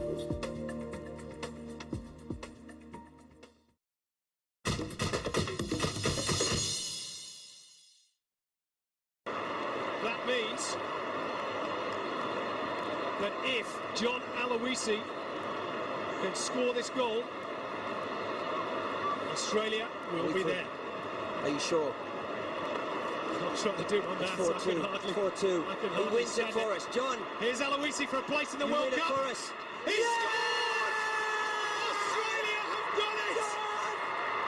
Come on! John Aloisi, the Confederations Cup hero, has done it in the biggest game of all. Come on, Australia! Johnny won! At last, at long last, 31 years, 4 months and 24 days have passed since Australia ended its campaign in the 74 World Cup. And now, finally, belatedly, wonderfully and joyfully, Australia is back on the biggest stage. What a night! What drama, what tension. And it's ended in success, and Guus Hiddink is a legend. Oh, he's a freak, he's a genius, and his legend grows. But these guys talk about legends. They knew what they could achieve coming into these two games. John Aloisi, who better to get us through? A guy who's always put the national team first. It's cost his career at times. Comes from a big football family. Everyone in Adelaide will be going mad down there, right around the country. Oh, great images. Absolutely great images of a special night. I think Harry Michaels is probably still reminiscing. Where were we? They produced, Harry would have produced that event. Night? Oh, look, it was an amazing night for not just football fans, but for all Australians. And we're blessed. On and off the pitch, huh? Yeah, I mean, as a country, to finally break the hoodoo. Raleigh probably appreciated the fact that it took so long for us to get there, but we did, and we've been qualifying ever since. Everyone talks about Johnny Aloisi. I, as an old goalkeeper, Schwartzy. remember Mark Schwartz's contribution, and all the strikers here will tell you, oh, damn goalkeepers. But if they don't do their job, then the striker can't roll up for the last penalty and go to glory. Huh? See, this is the Goalkeepers League. Let me tell you something, ladies and gentlemen. Mark Schwarzer, in fact, is a 20-year-old. He goes across with the Socceroos to play Canada. That's right, yeah. Bozza doesn't leave, I think it was Aston Villa at the time. Probably not, but informant Marconi goes as the number 2. Zabika gets sent off. He goes in, does very well, retained for the second game, the return leg, where Farina scores this great overhead, and Craig Forrest, the keeper, was so peeved off. He grabbed the ball and launched it, trying to hit a few Socceroos. Couldn't. We go to penalties because Mem and Mitch combined to get us that opportunity, Mem Jurakovic and David Mitchell. And then Schwartz, he steps up and saves 2 penalties. He did it before this game. Yeah. He did it well before. And on that note, let's should introduce the next panel. Starting on our right again, a man who has Vaguely made more familiar. appearances than anyone except Peter Wilson. 115 caps for his country, 46, I think, as captain. 2 NSL titles, played with Green Gully, Brunswick, South Melbourne, has been there and done it all, has actually followed Maradona to the toilet during a World Cup qualifying game as well. That's how committed he is. Paul Wade, we salute you, Paul. We salute you. Off the bench also is a man who's played football but also coached football, administered in football, and just tick the bucket list. I was a mayor of Gosford City Council. Laurie McKenna came out from Kilmarnock and thought, well, yeah, I'll just have a bit of a kick around in Melbourne for a few years. Did very well in the old NSL and then became a coach. He was an assistant coach actually at Sydney United and at Parramatta Power with Dave Mitch. And Olympic. And Olympic. Sorry. Few games. We still owe you that cash, don't we, from that... that money drop. He's writing a book, it's called Cash or Concrete, the Olympic way. Good to see you, Loz. And Loz, of course, 5 years Central Coast Mariners in the A-League, coached in China as well, Newcastle Jets youth, administrator, tick, tick, tick, boxes ticked everywhere. You know why we're sitting here and they're sitting over there? We didn't have a wash. No, it's called social distancing. Oh, social distancing. So thank you once again. This is the 1.5 metre rule here, the Armenian Greek rule over here. Now, this guy to Laurie's right, I remember when I first started in the media in 1983, and I started this Rising Star of Tomorrow thing, and they said, Andy, there's this striker, you've got to see this striker. Can't play. At Canterbury Marrickville. And I'm going, yeah, what's his name? They go, oh, he's a target man. His name's Nick Theodorakopoulos. I went, wait a minute. Okay, Nick Theodorakopoulos is playing there. So I went there, and then I saw this guy called Graham Arnold, and I'm thinking, oh my God, this guy's a gun. He can finish. The junior player from Gorley Bay in the Shire. Well, he goes from there, ends up at Sydney United, where he was short on wages 1 year, and he rang up the president, Tony Toppich, and said, Tony, my wages haven't come in. Don't worry, you need concrete driveway, we build for you. Let him tell us the story. Oh, but this is a precursor to the Socceroo coach. What's left? Can you build a garage? Sorry, Graham Arnold, 85 appearances, 34 goals, which puts him 8th top scorer, 4 World Cup campaigns, so it's bittersweet in so many ways as a player, but he's been in the coaching infrastructure since 2000? 2000. He was there with Hus. So, geez, it's 22 years. Graham, you've just arrived from Oman. I hope you were sitting at the pointy end of the plane, because if you're in economy, I'll have to get a defibrillator for you just to make sure you're with us still. That's why I look older than Rale Rasic. Very good. Welcome aboard, Graham. How have you felt being here today, preceding the live broadcast and watching what's unfolded in the live broadcast? It must bring memories to you. Yeah, it's amazing. You know, it's when I look back and reflect on my life, football has been number one for probably the last 40 years. And I remember being a kid and watching, Raleigh and 1974 World Cup side qualify, and then to be able to get to know those people as well. Like when I came in as a kid into Sydney, Croatia, and get to know those people as well. It was really a great opportunity for me to really learn a lot and develop me as a young kid to have a career that I had. So, you know, there's always goals and ambitions, and they provided that and they showed us that. And, you know, there's a lot of hard luck stories along the way, but, you know, being able to be involved and see that was fantastic. Yeah. You were there, of course, with Hus when that special night turned historic. And you were about to tell me before we came back to air that there was a golden moment, and somebody ran up to you and said, "Mate, I want to take a penalty." Yeah, which penalty was it?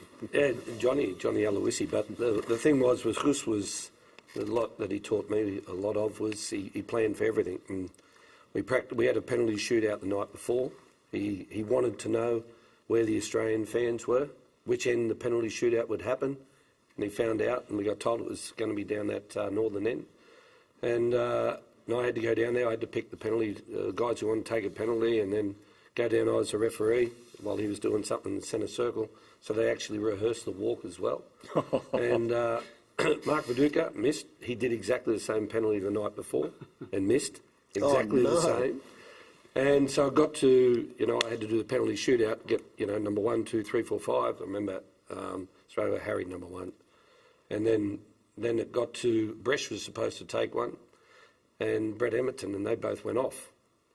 And but John Aloisi the night before, he knew he was on the bench, but he just come up to me and said, "If we go to a penalty shootout, I'm taking number 5."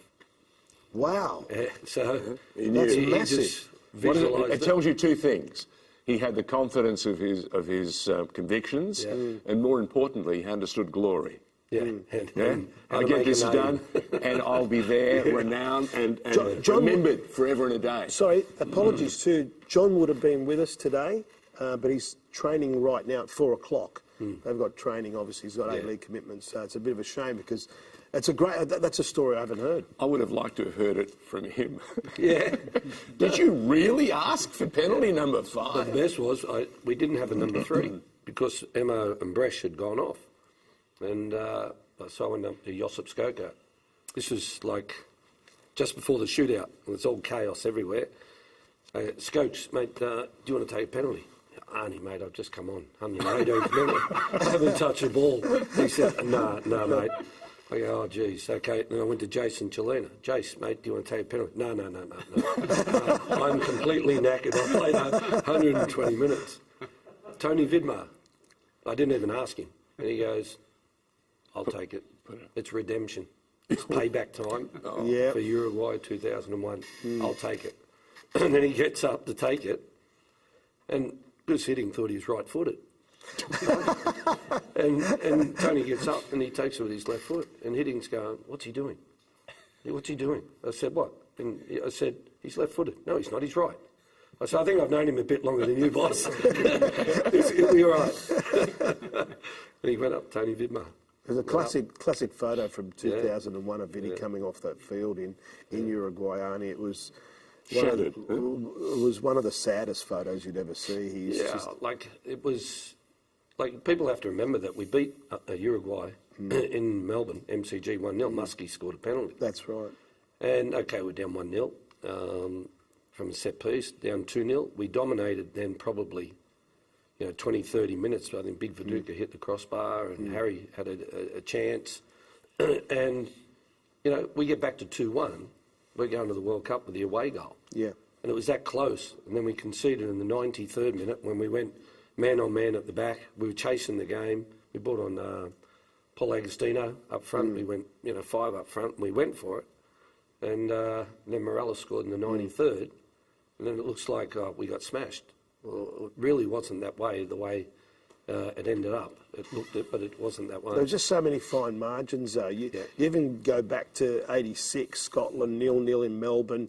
Cozzy has that early chance, and you were part of that campaign. Then you keep going, Israel. Then you keep going, Argentina, the odd goal over 2 legs. Yeah. Then we're unbeaten in qualifying. Yet we fall on the 2-2 score against Iran when you were on the bench, Ivanovic was on the bench, I was on the sideline doing live radio for 2GB, and I'm thinking, how come Ivanovic and Tobin are not starting together when they've been so central? Stevie Horvath started. Stevie started, and I'm thinking, when's Arnie going to come? You need goals. Mate. You need goals. What's going on? Yeah, no, it was, I'm still feeling the pain from Jimmy Batikas hitting the crossbar. In Melbourne. Olympic Park. I still haven't recovered from that. But when you talk about that, like Scotland, 85, like we went to Hampden Park where we lost 2-0 and it was freezing cold. And, you know, they had Dalglish, Souness. Everyone. Like, David Cooper scored. Yeah, Davey Cooper scored. And we lost 2-0. And I'll never forget Frank Arock. He wanted to play the return leg. In Darwin. Yeah, in the heat. He said in the heat. They won't be able to deal with the heat. And but that never happened, whether it was through the organisation, with the dollars, commercially. And I'll never forget, after the game, we had a couple of beers with the Scottish players, with Dalglish and Souness and that. And Souness said, oh, geez, it was so hot out there. Melbourne, it was about 22 degrees. It was 23 degrees, beautiful night. So Frank had sorted it out. If you could have managed that, it would have been amazing. Wadey, for you, my friend, going through the torment and the torture of missing out in the World Cup, because that's every footballer's dream. When you start playing, you want to play for your country. 2, you want to play in a World Cup. And it's just sort of within your grasp, but then it just floats away from you. How do you deal with it post all the drama settling down, because you go back to your follow real Maradona to the loo. Yeah. What do you do?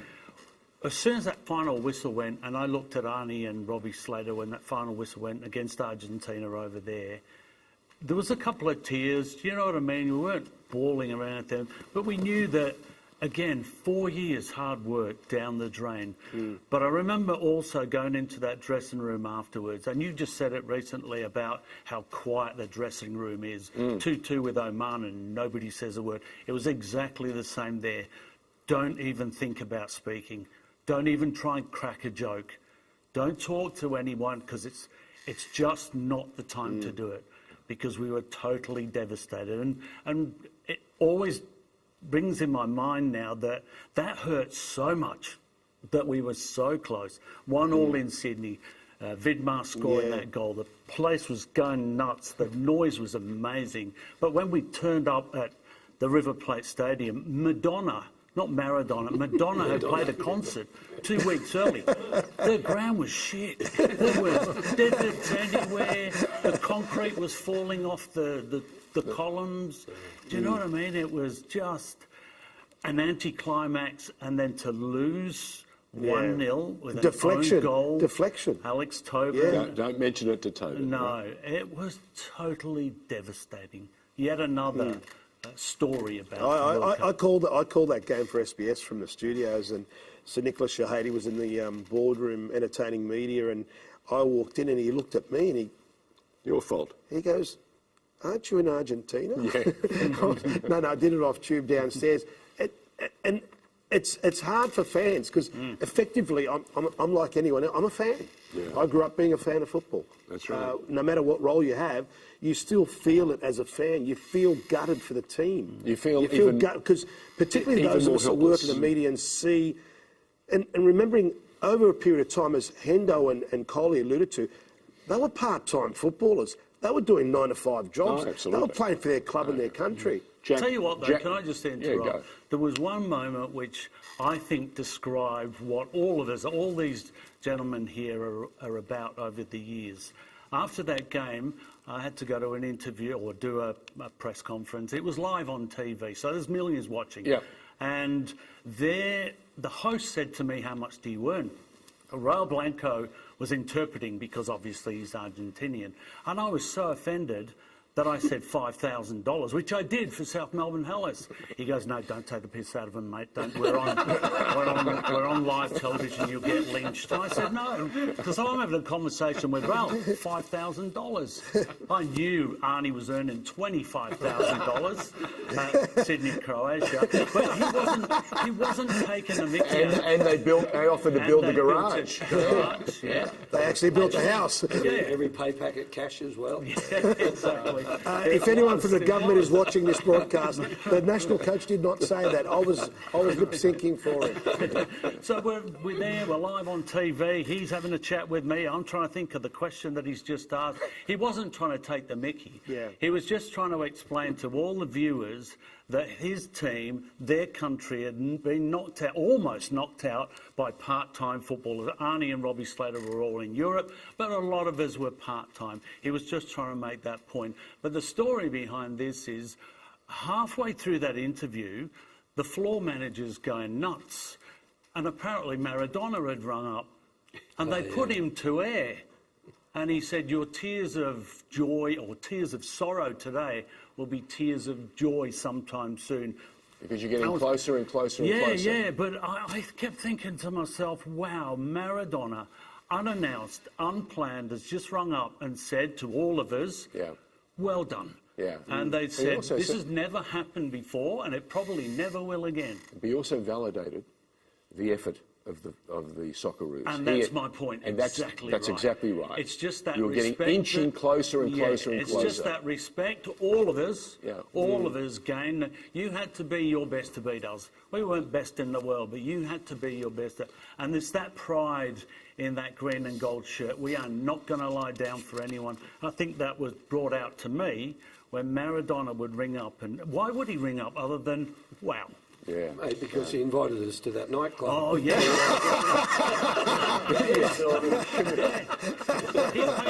was the best night of our lives. Secret commission.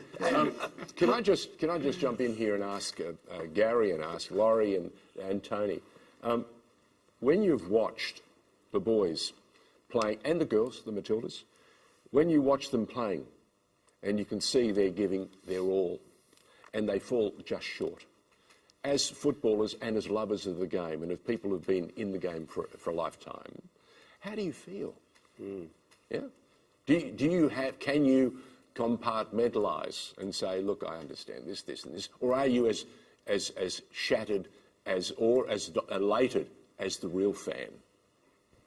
On a personal level, you absolutely gut it, because it doesn't matter who's coaching. It doesn't matter what the team is. There's the green and the thing that sticks for me is one of my greatest memories is making that debut in Melbourne with the Greeks on, and putting on the green and gold, have that national anthem played for the first time. The Greek one. No, the Australian one. Thought about it. And just talking about that, the hairs on the back of my neck stand up. And that's what goes on. You know, it doesn't matter what team it is, but they put on the green and gold. Their country said, son, daughter, you go and do your best for us today, and you know that they're going to do it. And there's days where it doesn't frigging work out. And there's days where we celebrate and it does. So for me, you can't help but feel. And then you can switch into armchair critic afterwards, and you can pull her in the bits. But the feeling in the heart, the fact that you got to do it, and you know what they feel. Yeah. It's just a part of that whole pride in it. Laurie McKenna, you feel the same thing? You've had those moments. Not born here, but I'm a fan. I've always, when I was a coach, always thought, as a fan, administrator, always thought I'm a football fan. And you sit there and you watch that, and you see it happens. I remember being at the MCG when we got beat. We got that idiot run on the park and stopped the game. All that momentum changed. I remember being there with, I think the Sydney United boys were on the way to play West Adelaide the next day. We taken the boys down there first, and you just got it, because it's not just, for me, it's the game that suffers. We're all talking about how we're all here for the game, everybody working together to get our game back to where it should be. It's the game that suffers. It takes a knock back for that, because people jump on the bandwagon. Understand the game has been fractured for a while, and it's building itself together. And we've got to bring old and new back together again. The FFA Cup initiative, which I believe is about to be renamed, an exciting new brand that'll come on board. But for me, that's one of the most striking and most wonderful things that the Football Australia has basically jumped on and said, you know what?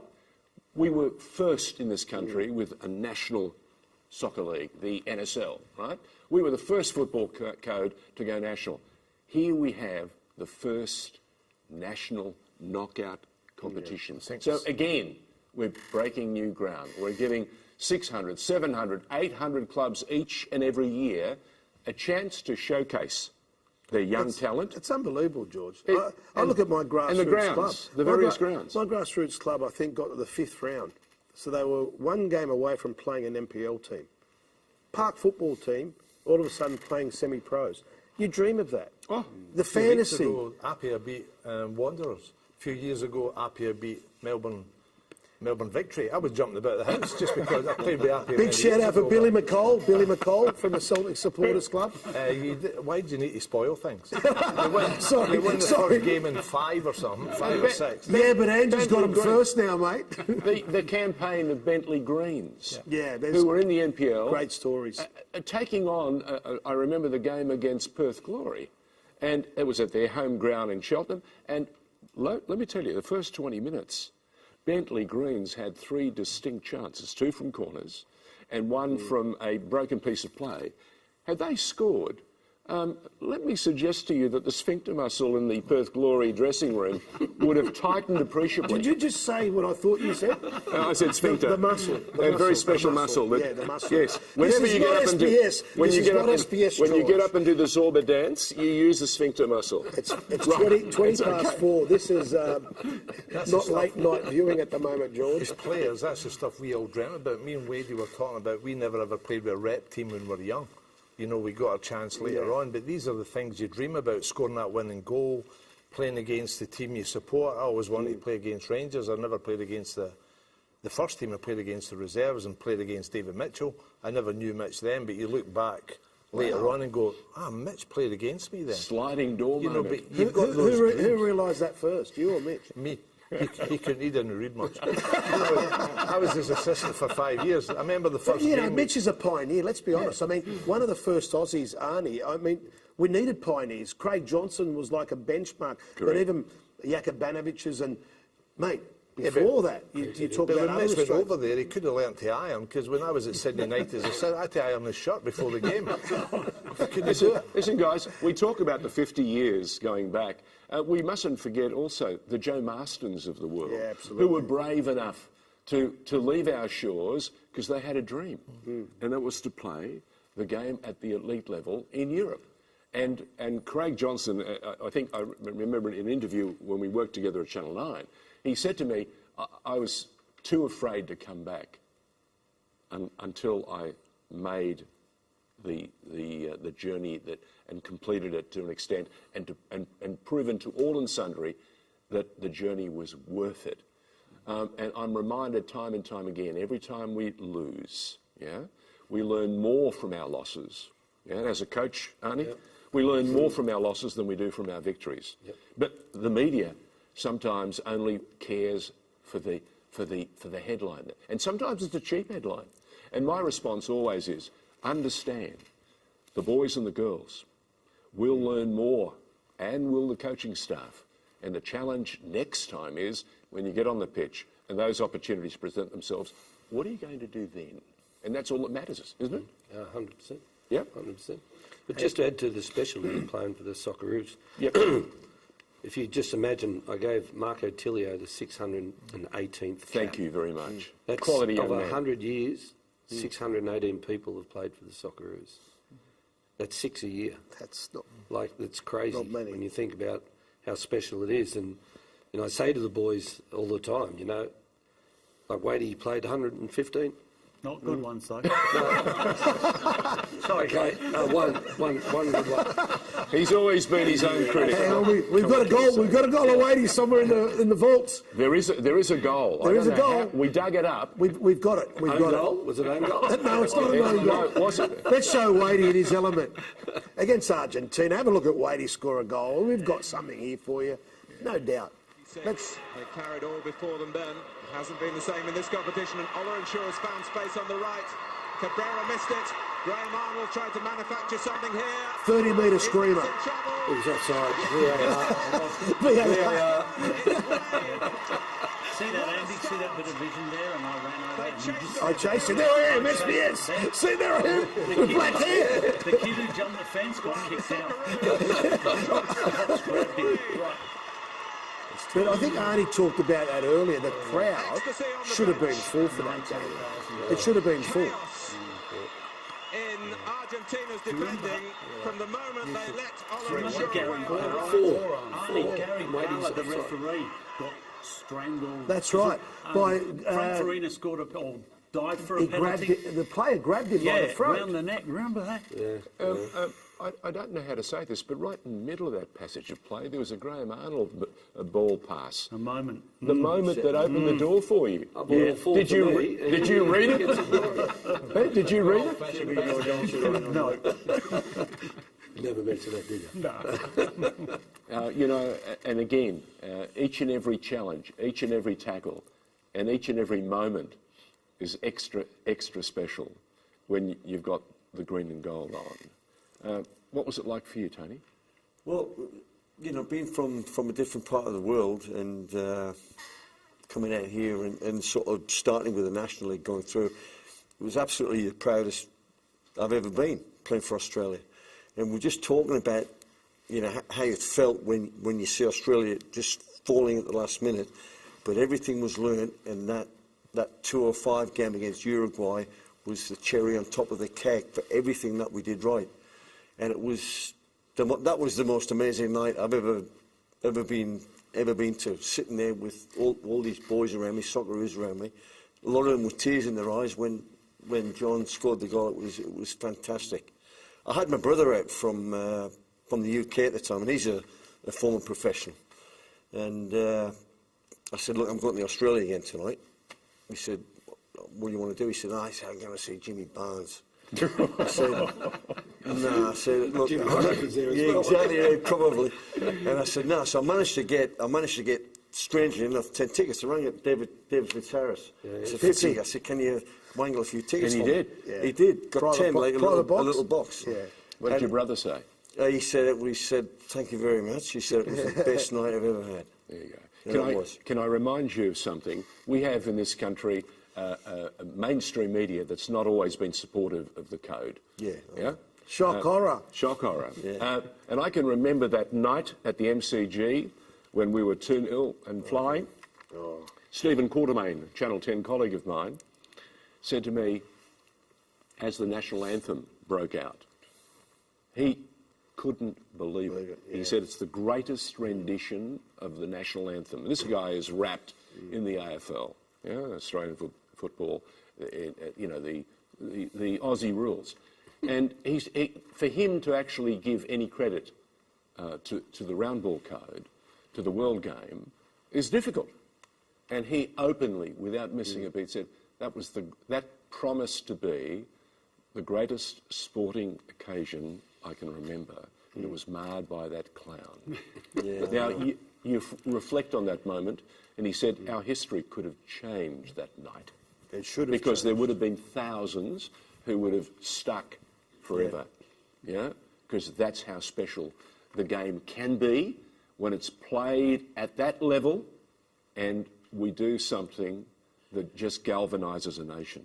That's what Uruguay did that night. True, but I always remember that night. That I was down in Melbourne for that night. Yep. And I couldn't describe it. It was shattering. And I only describe it one way: is that if a bus had to come onto the field at half time and said to the Iranians, "Come on, we're going to take you to the airport. We're going to shoot you out," I think everyone would have got on because we were that dominant. We were all over them. We were all over them. And they were on the bus and they were gone. The first 20 minutes watching amazing. Young Harry Kuehl, who I think that year won the Young Player of the Year in the EPL. And Lazar on the left was taking the absolute mickey. He was whipping in balls every 5-6 minutes. I was quite pissed off because Viduka took my spot. I was 34. I thought you came on too late. You've told us what it feels like. What's it feel like to be on the bench and knowing that you might be called upon? Mark Viduka was unbelievable. Yeah. No, like, to be honest, you know, I remember when that guy ran on the pitch, and I can't remember his name, ran on Doesn't the pitch. matter. Peter Thorne. And he went, Peter Thorne? No.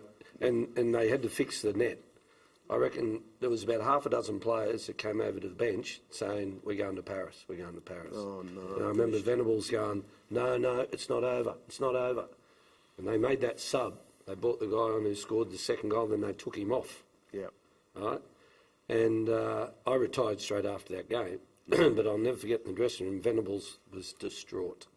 He said, this is the hardest loss I've ever had. It's so not right, so surreal. We were so dominant.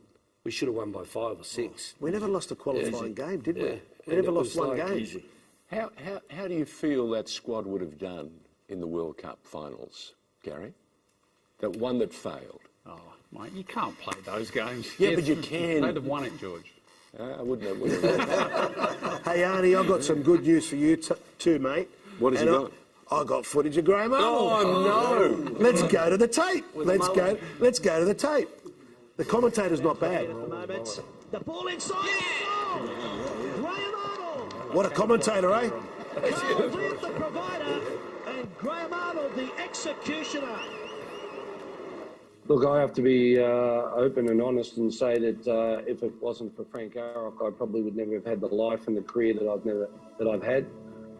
He took me out of the old state league in New South Wales. He had no hesitation in bringing me into the Socceroos at a very, very young age. And Frank was such a wonderful motivator. His passion for the game was incredible, and he was well ahead of his time in the development side of football. He was at one stage coaching a Socceroos A team, a Socceroos B team, as well as St George. So he was a marvellous coach, a marvellous man, and a real father figure that helped a lot of young players. Space on the right. Cabrera missed it. Graham Arnold trying to manufacture something here. Is Lass in trouble? It was an amazing night, that one, the 4-1 victory. It really put Australian football on the map, a very special night, and a lot of people still remember that night clearly.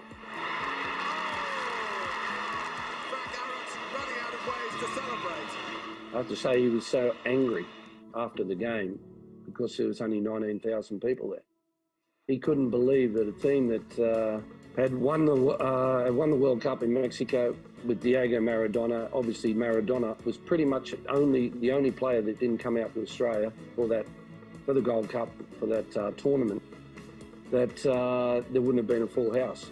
And he used that as motivation for us to show the Australian public what we could do. He used that to show the other opposition that Australia, especially because we're leading into an Olympic year, what we could do as a nation, and that we were going to go into the Olympics and those type of tournaments as underdogs, but they've got to be scared of us because Arock could get into our brains. He knew how to get us motivated and to play for our country.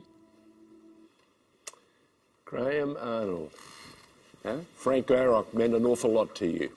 Yeah, it was a great man for me anyway. It gave me an opportunity in life where, I was coming out of the death of my mother, and that hit me hard at the time. I'd given up football basically, and within 2 years he brought me into the national team because he believed in myself because I was young. The Socceroo B team, that Cosy was the main striker of Socceroo A, but I was the kid, and that was the whole reason I took the Olympic team this year. I've been in charge of the Socceroos, was because I went back to the old way of the Socceroo A team and the Socceroo B team. Well, the Socceroo B team now is the Olympic team, but he was amazing, and it was just not long ago. There's a documentary being made, Mad Dogs, with Frank Arock, and I did a Zoom call with him probably 4 days before he died. Oh, 4 or 5 days, and he was still in good spirits. He had a bit of dementia and that was going on, and we almost had him at that NSL reunion. Thanks for supporting my charity too. But it was funny because once you started talking about Australia, his brain just went like he could remember everything. I was going to say, Rale Rasic, nearly 87, Frank Arock, both of them came to this country to make a start, a different decision in their lives, and how they embrace this country. And again, I think for me, the Socceroos and the Matildas are the best representatives of this country in that they come from all the sectors. Each and every community has something to offer. You know, whether it's the young Chinese kid, if it's the young Italian boy, the young boy from what was Serbia or what was Croatia, and here they are. They come in here, they put on the green and gold, and you picked a young boy the other day, Marco Tilio, who played up until 14. He was playing futsal, and now he's been, made a career for you, made an entrance for you at Sydney when we were still coaching Sydney, and ended up at Melbourne City and starting to do some truly wonderful things. And we saw him in the Olympics. You know, football, George, more than any other sport, is a celebration of multicultural Australia in this country and what those different communities have brought to the game and their history. And we're blessed that we are all involved in a game that is the world game in so many ways. And Les Murray used to be a stickler for calling it the world game, and quite rightly so. Because the one thing that I've learnt, and particularly working in India for 7 years now and seeing what football does up there, because cricket is God. Yeah. But when you've got Virat Kohli's, Gangguli's, MS Dhoni's involved in buying the football Indian clubs, Super League, you're saying, well, these guys are actually football people as well. And the one thing that I love about the game, and you look at the panellists now, their backgrounds. And Dinky Die Aussie, British, Scottish. Dinky Die We're not sure. Aussie. That's you, Arnie.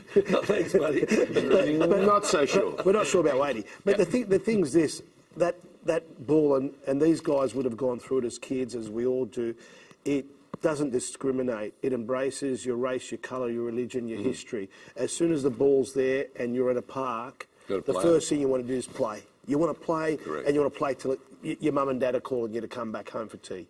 And there's only one sport, I believe, that unites a nation every 4 years. Us. Football. Yeah. AFL can't play outside of Australia. No. Ask him the hard question now. He touched on every 4 years. I just want to know what's going to happen in the last 2 World Cup qualifiers. You told me he's not. My bookie wants to know. He's not in India. He's not Nostradamus, young fella. It's still in, but Arnie, it's still in our hands. At the end of the day, it's still in our hands. The next game, we've got to take it. and we've got to win it. Well, what is it? March same position if we'd won anyway. March 24th at home. Hey, Ange Postecoglou had us, again, the long circuitous route to get there. Just on Ange, I mean, are you guys just, like, so proud to see what he's doing there? Like, Absolutely. I ripped into social media when they slammed him. I thought, you don't even know the guy, mate. No. You don't know the guy. Give him time. And you, more than all of us, know Ange because you were in a dressing room with him for a number of years. You're not surprised at what he's doing Actually, I am. Oh, you are? Because he was the captain at South Melbourne and you wouldn't know he was there. You saw what happened because of his leadership. He made a decision to do this and that. But he wasn't gibbering on out there on the park and ordering everybody out. But what was... He was playing chess. Yeah, well, yeah. What was developing, though, was that belief in that the way he wants his teams to play football. I'm going to win it at their end of the ground. I'm not going to wait here. You have to be super fit to play in one of my teams. There is a style. I remember that when we won the Asian Cup and how all the media were bagging him for playing 3 at the back and all the tactical stuff. And I thought, you've got to have a lot of belief in the way you play football. If you're taken on all the media and the 80,000 people that were there and all the concert, and you must get it, Arnie, with all the people telling you this and that. No, on that particular occasion, he's doing it at Celtic. You play my way, or I'll find someone else. Sorry, I don't read media. And I don't do social media. I wouldn't have a clue how to work it. Yeah, look, that's one of those incredible things that the day it was invented and released onto the marketplace, there was no handbook. And they allowed everyone to run an avatar or whatever name they wanted to use. And that's Coward's Castle. And for me, I don't rate it at all. You can have fun with it, you can do this and the other, but the minute you enter the stakes and you make it toxic, I'm out of there. I have no interest. It's horrible. But let's go back for a moment. You talk about some of the those special moments in the game, and we talk about picking a youngster. If they're good enough, they're old enough, aren't they? 100%. You know, like, I grew up in an era where kids were given a go.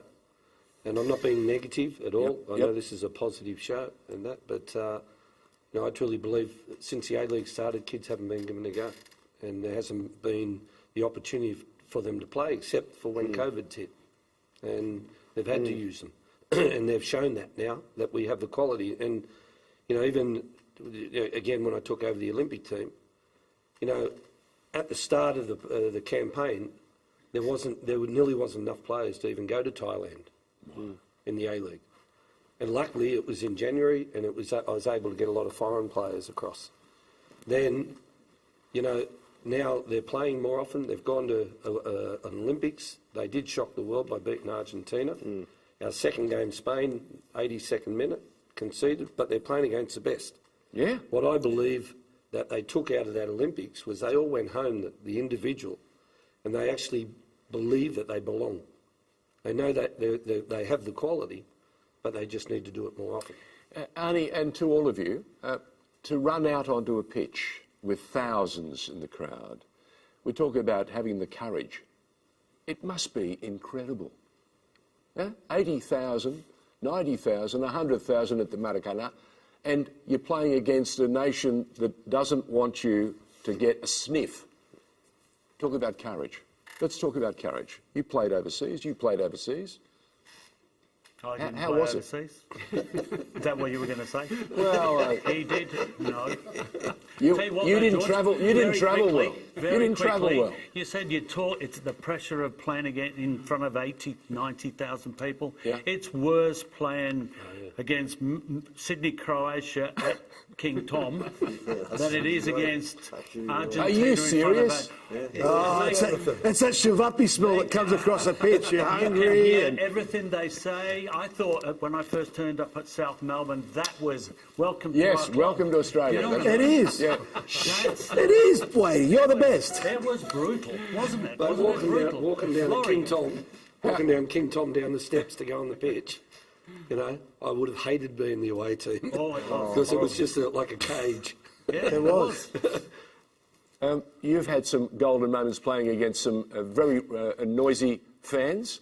How was it for you? Oh, mate, loved it. Strikers love crowds. You've got people to celebrate in. Come on, they celebrate the goals.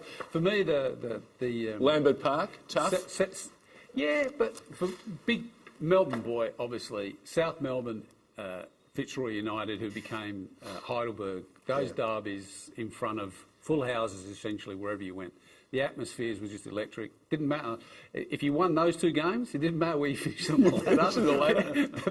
That was, you were going to get your contract renewed, particularly if you scored a goal. Probably got a couple of those little brown paper envelopes in the car park. It's a different passion, isn't it, from the old days, the NSL to the A-League. It's sort of sad in a way because there's that history and tradition for those clubs.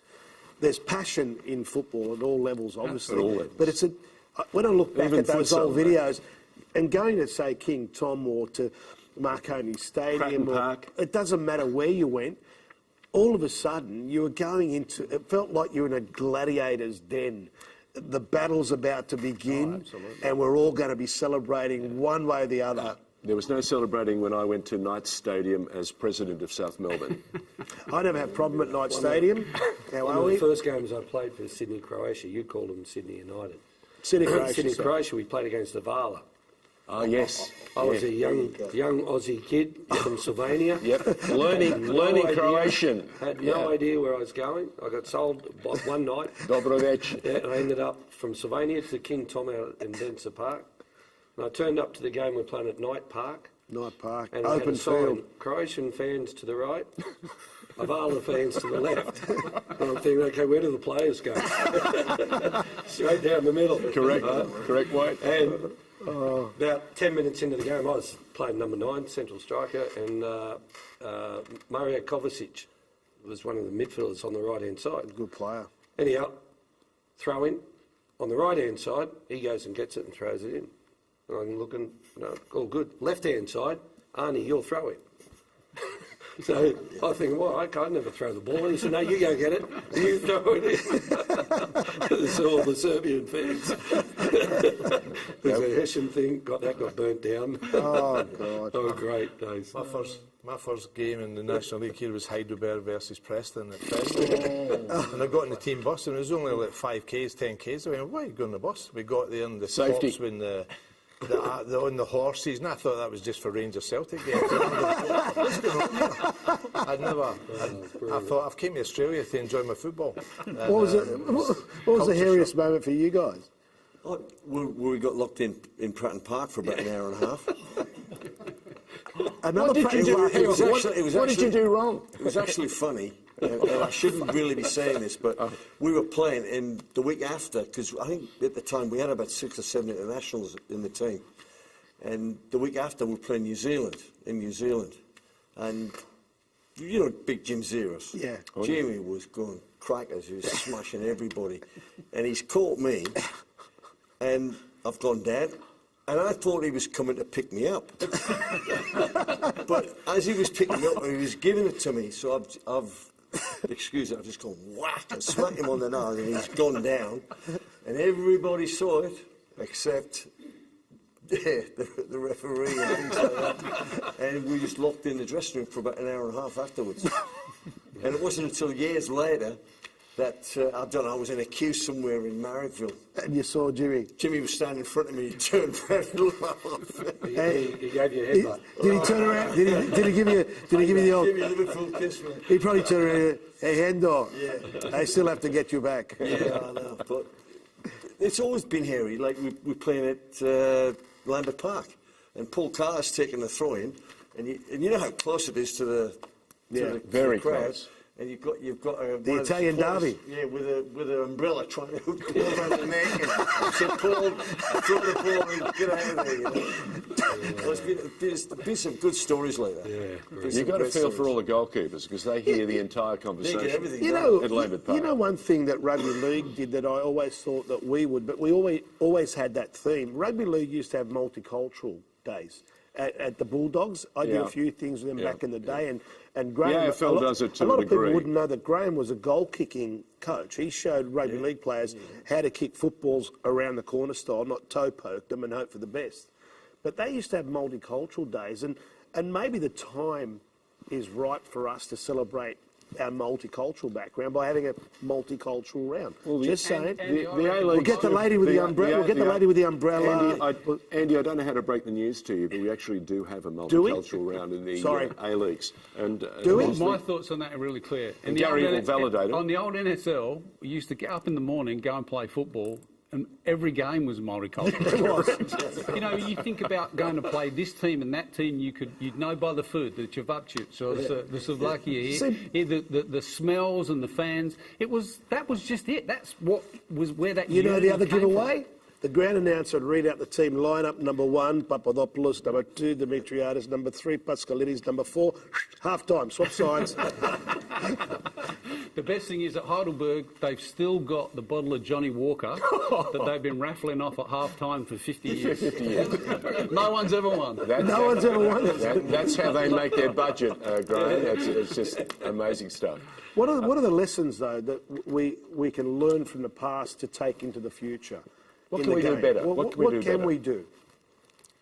Look, I think there's an awful lot that we can do if you want to learn. You know, one part of my recent work with Football Coaches Australia, I've understood that in this country we spent a lot of time putting coaches through licensing courses, which is a bit like giving kids driver's license for the road. Gives you access, doesn't necessarily make you a great driver. Okay. So we've done that, but how do we make that get better? I think one of the things on a personal level, when I went through as a babe and did my coaching with people like Ronnie Smith and Jimmy Shoulder and Frank Worthington, there was these wonderful things called the principles of the game that sort of disappeared for a while from the game. Yeah, I was only thinking, I had a conversation yesterday, the bit that connects for me for football is really, really important because there are things that were invented by engineers and architects and the medical field 50, 100 years ago that are principles for them today. If you ignore them, the building falls over. So it doesn't mean that the old architecture, the old engineering was wrong. It means there are principles that become foundations that you can build on to take us forward. And that's where I think we come. Because when you stop and you talk about it today, how good's this? Just people, football people together talking about the game. And unfortunately, we've got into this habit, partly through social media, of just being want to pull this down and slag this and do that, instead of saying, how can we come together and build on it to make it better? And coaches, for me, Arnie and the coaches have got a wonderful job to do, because they're problem solvers. They have to be. Yeah. They can't keep doing it the same old way. Yeah. There's no coach goes losing 2-0 at half time and says, hey lads, just keep doing the same thing. So for us, let's come together and build on the foundations of what we got to move it forward together for a better future for Australian football. Laurie McKenna, you validate and endorse what Gary's just run? Yeah, look, I think the game we've got really boring as watching the A-League just now in games. Not all the games, but I feel as though, and Arnie, you've been in the A-League coaching. I was in it years ago. It's as though a lot of teams are scared to lose. And I think that comes to Gary when you're coaching as well, when you're given a curriculum and this is how you do it. And it's thinking outside the square sometimes. When I was coaching, you know, you're always up against it, and I never ever thought, right, I'm going to plan my game here not to lose. Yeah. Always thought, how can I win? We're playing against a better team. On paper, how can we change that to win the game? You just look at some games now and you go, are they really trying to win here? You know, two teams, KJ, the centre-halves pull a hamstring because they've kicked the ball too much, passing to each other, you know.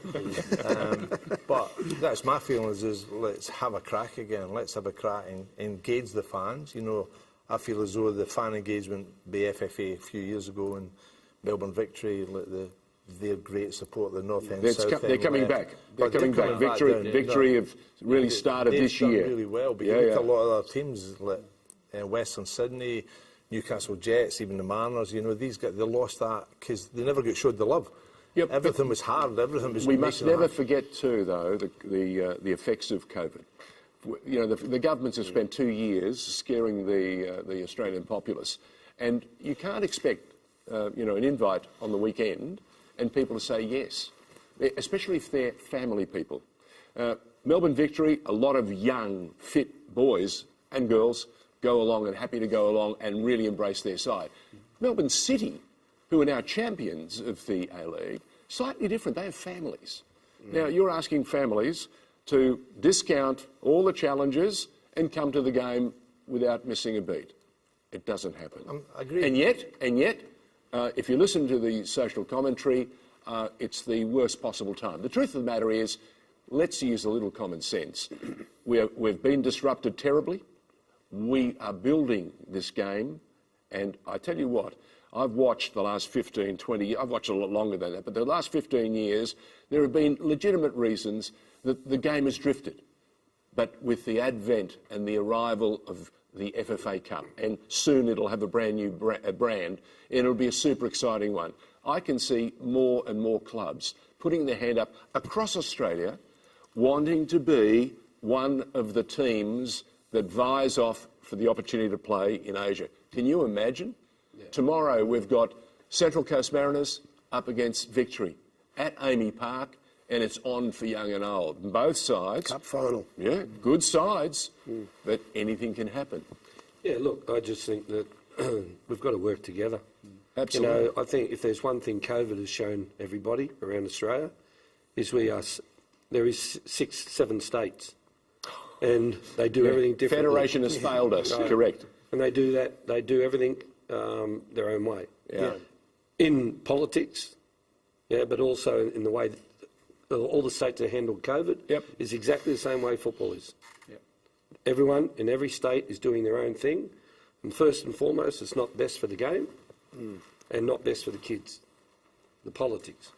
You know, Graham, one of the things I discovered when I interviewed Gary Cole for the Pioneers on FNR, his mantra has always been for the good of the game. Kids. If you're here for the good of the game, that's all that matters. Yeah, but everyone making those decisions, if they treated it like they were making the decisions of their own kids, I'm pretty sure the decisions would be different. They would be different. Hey guys, the one thing that we probably haven't touched on, and we're going to highlight in our special women's panel with three great Matilda legends after the break, Di and Julie and Heather will be here. Tim Cahill. We've just got a little bit of footage of Tim. Just wanted to get some quick comments from you guys in regards to the legacy that is Tim Cahill for the game and what it means to have someone who's delivered so much for both club and country. Nice long throw, goalkeeper's come, hasn't got there. Harry Kewell, and then poked home by Tim Cahill. Australia have done it! 6 minutes to go, and it's a landmark moment for Australian football. Tim Cahill has scored the nation's first ever World Cup Finals goal. He did it against the Dutch, especially as they have the impetus. Aloisi, Cahill, Cahill! Tim Cahill has done it again! What a goal by Tim Cahill! 2-1 Australia! Oh, it's a wonderful moment in Kaiserslautern! And Tim Cahill has come off the bench and maybe won the match for the Socceroos. Magical stuff! Rale to Josh Kennedy. Cahill. Aloisi. Paducah's in an offside position. Aloisi might go on his own. Aloisi! 3-1! It's all over! 3 points for Australia!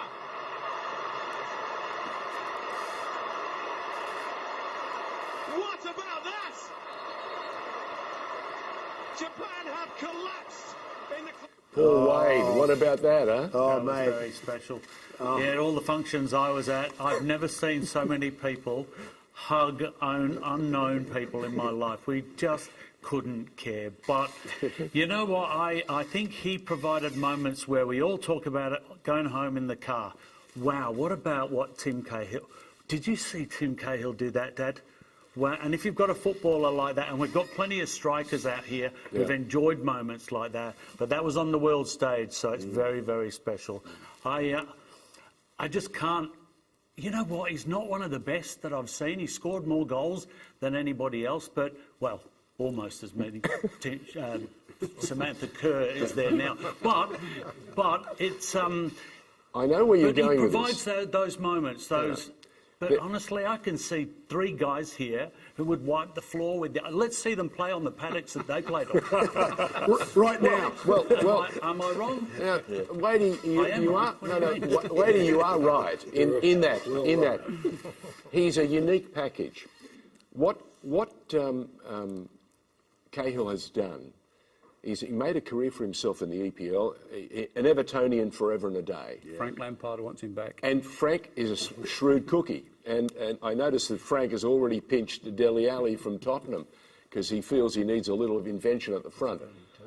It'll be interesting to see if they can do the thing. But Timmy always knew. It's a bit like Johnny Aloisi, I want the 5th penalty. He knows where to be. And he's had this incredibly, I think, you say the harder you work, the luckier you get. And one thing we always knew, he would always work on the pitch, yes? And he seemed to always get himself into those little pockets, key times, and would read the play. And I've always believed in whatever sport endeavour you participate in, if you read or you have the capacity to read the play, it makes you extra special. It gives you that millisecond to just either finesse or put yourself in a position where you take advantage. And that's what I think he could do time and time again. I think what Tim also did, forgetting his exploits on the field, he made football attractive for young people.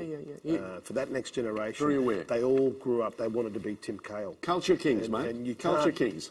You can't put a dollar value on that. It was his brain, mate. Actually, you can put a dollar value on it, actually. And you did. There'd be a few zeros. And I don't say that, I say that in a very positive fashion. I know what you're saying. His mental strength was second to none, honestly. This is what we were talking about before. The simple fact is, pure talent will not be enough for you to succeed in Europe. Brother. You've got to be strong mentally. Yep. And if Tim Cahill wasn't that strong, Tim Cahill would have just been, he would have been playing for Liverpool Rangers. Yeah. That's what he would have been doing. One of the greatest games I think he played, and it wasn't, but it with his performance, but overall his mentality, his was against Syria. 120 minutes. He scored the 2 goals. That's right. He wasn't playing at Melbourne City. And I was coaching Sydney at the time, and I thought, how the hell is Timmy going to get through this when it went extra time? And he got through without a doubt. But it was all up here. Yeah, it wasn't physically and anything, and that was his strength. He truly believed. Like when that game there, I'll never forget, I had to tell him, you're not starting. Because Chris used to leave that to me because I knew the players better. That was real nice of him. That's why it's all that training at Croatia. You're left, right. You're left out. That's why they all hate me now, these guys. I'm only joking. But like Timmy, and I had to tell him. What did he say? Oh, he couldn't believe it. He was just devastated. Neither could his but brothers. He said, okay, I walked in with his brothers and family, and I just got a phone call telling me the team's starting 11. I went, "You're effing kidding! Cahill's on the bench." Then Chris Cahill grabbed me. What do you just say, Pascal? I go, I'm not sure about the team lineup. I think it got lost in translation. So this is Timmy, right? He said to me, "Okay, no worries," because he knew we'd never scored a goal at the World Cup before in the history. So his brain was already saying, I'm going to be the first one. I'm going to be the first one. And when I told him he wasn't saying, no worries, I'll score the first one when I come on. I believe that as well. I believe it fully. Come on. Laurie? That's what Gus was all about. Yeah. For me, I thought he could play with people's minds, like with Harry against Uruguay. Things like that comes on and boom, he just goes crazy. And Tim would be the same. Expected to play, but you know what you said, George, that's the difference maker, isn't it? Attitude. And Ali touched on that goal at the World Cup in Brazil against Holland. He's that speculator, and he's put in the top corner. And then his first game for Melbourne City against Melbourne Victory in the Derby 50 game. metres, You know, that was the A-League dream. You know, Cahill's bat and he scores a screamer like that to open the season up. You know, you don't score those goals if you're not prepared and you don't believe in yourself. That's it. That's it. You've got to have the desire and the belief that, you know, those that make that challenge, what is it? If you dare to do. John Kennedy in the old VFL used to say, "Don't just think about it, just do it." And time again, this is what we're seeing from young Cahill. I'd rather hear from Joshua Kennedy, actually, just personally. Not John. No. You were saying, Laurie? It's all the mindset. No, just that mindset, like he believed, and wherever he's went, like in Everton, he was a hero over there. It wasn't always on the plate for him. He had to work hard to maintain that. Absolutely. He went to America, China, like he was a superstar over there. India. Yeah. And he will end up an English Premier League manager. Yeah, absolutely. You think that much, huh? I caught up with him. That's some legacy. Caught up with him a couple of months ago when we were in Qatar. We had dinner with him, brought him in to see the boys and the staff, and Timmy was typical Timmy. When he walked in, sat down, no one said another word. But he's in Qatar now, like they helping with the World Cup, but he's got so much ambition. Like if people think now that he's gone away from the game, he's not. I'm telling you, he's building. He's got a heap of ambition. We've run out of time, believe it or not. Gary Cole, Graham Arnold, Laurie McKenna, Tony Henderson, and the one and only Paul Wade. Thank you so very much, guys. Thank you, James. Another panel coming up very soon. This is Australian Football Legacy, live on Facebook and on the websites of Football Australia. Crazy. It was at the old Sydney Football Stadium. The capacity, I think, at that time was 41, and they announced that it was 44,000 or something. It was just all the staircases and everything was just jam-packed, and people just got in. And it was probably the first time that, you know, the head news, the news on Channel 10 or Channel 9 led with Socceroos against Argentina and Diego Maradona. Yeah, as I said, it was truly a wonderful experience. At no stage did we expect that we'd be playing Argentina after we got past Canada. And You know, Colombia beat Argentina 6-0 in Buenos Aires leading into that game. And Maradona had retired. He was hugely overweight, and the whole stadium started singing his name for him to come out of retirement, and he did. And he came out to Australia, and, you know, the whole of Australia really, probably for one of the first times, really got behind Australian football because of the interest of Diego Maradona coming out to the country. But they had such a good side. Redondo, who was playing at Real Madrid, Ruggieri, Alba, who scored, Batistuta.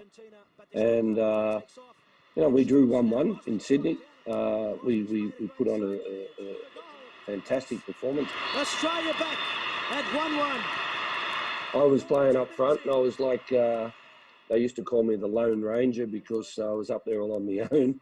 And because Eddie played 5 at the back. And I remember that game, he said to Paul Wade, Wadey, you're shadow marking Diego Maradona all game. If he walks off the field and goes to the toilet during the game, you go with him. So we could have won the game. It was a good result. It showed us that we could compete, definitely in that day. But the hardest thing for us was we were playing in Europe at that time, and there was no FIFA windows. So we would have to play. I played in Europe and in Belgium on the Saturday and flew back to play Argentina here on the Wednesday, to fly back to Belgium to play on Saturday, to fly to Buenos Aires to play the following Wednesday. And that was all in economy class in those days. So, and you were allowed to smoke on aeroplanes. So all the older people that were watching this will remember that. But it was a great experience.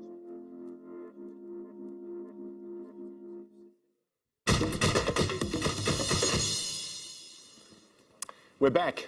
And we've saved the best to last. Don't tell the boys that.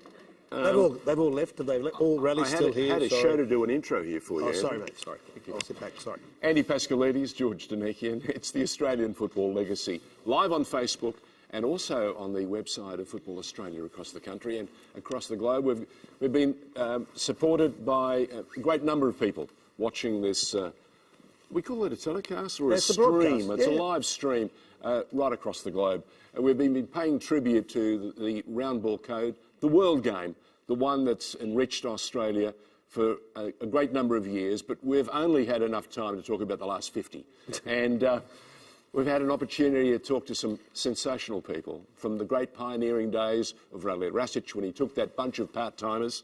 And Jack Riley to this day tells me it's the single most exciting and rewarding moment in his career that a bunch of mates believed in one another enough to take on the world. Yeah, okay, they didn't win any games over there, but the contribution they made to get there, and not only that, to lift our spirits at a time when we thought we were, you know, forgotten football nation. And the journey since then, with all the teams that have followed, and of course now we're on the cusp of another great chapter in the game, and that is we're about to host next year, no less, the 2023 Women's World Cup. Amazing. And we've got the Matildas on a journey too. They've had their ups, their downs. And we thought we'd go to the source and find 3 Matildas, but not just any 3 Matildas. And we found them, and we wanted to reward them and thank them for the special contribution they've made. You should introduce them. Absolutely. You've been waiting. Coming over to the girls. This young lady here, I'm a proud Australia Day ambassador. Now, that is recognition from a multicultural background, my spirit of community and my work in the football media. I travel all over New South Wales. I was at Leetonshire last week. 2 years ago, I was at Broken Hill.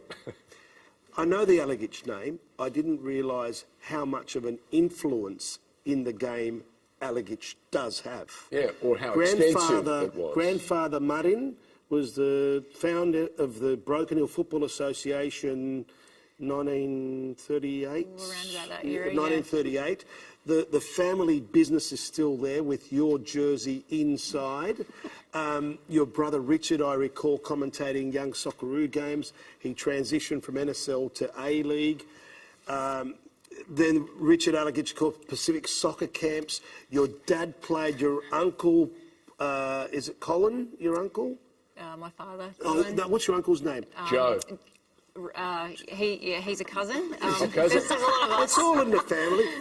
Socceroos in 1969, I think, your uncle, yeah. Oh, not quite. And this young lady here, only 86 A caps, 7 non-A games, 2 World Cups, 2 Olympic Games, and a family history in football. Please don't hit her. Don't hit her.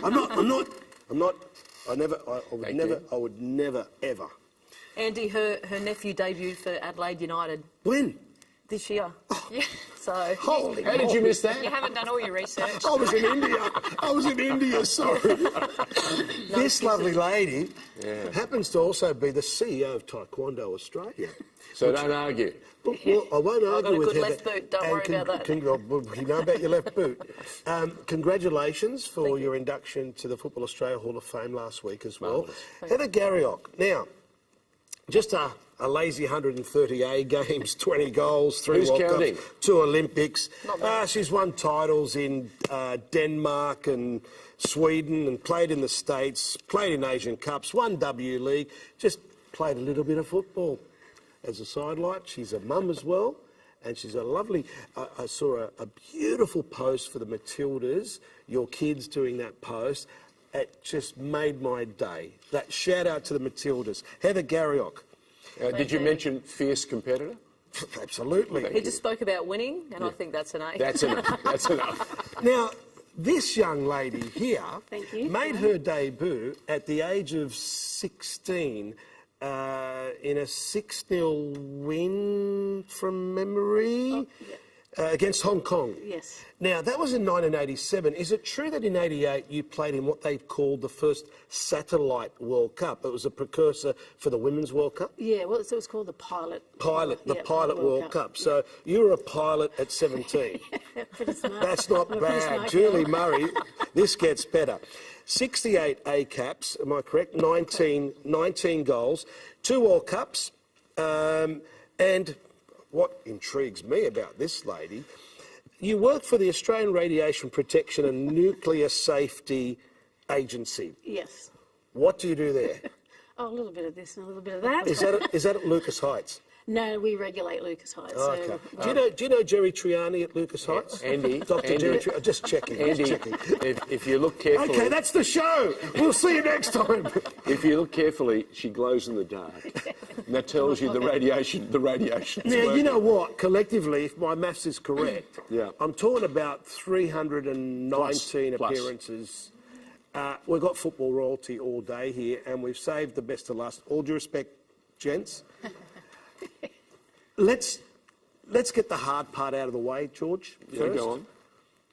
Be brave, be bold. How What are you hard gonna say? was it to just see what unfolded in India? And I say this because I know what it's like to be in a COVID bubble in that country. It is not easy to prepare, no chance. And poor India had to pull out of the tournament. Yeah. But as former legends of the game, you experience the highs and you experience the lows, and it's all about what you learn from that and how you move forward the best way forward. yeah, I mean, look, there won't be any person more disappointed than those players. People talk about being disappointed and we're all gutted for them, but you won't ever feel what they feel right now. And that's just as professional football players and coming away with a loss, which they shouldn't have done.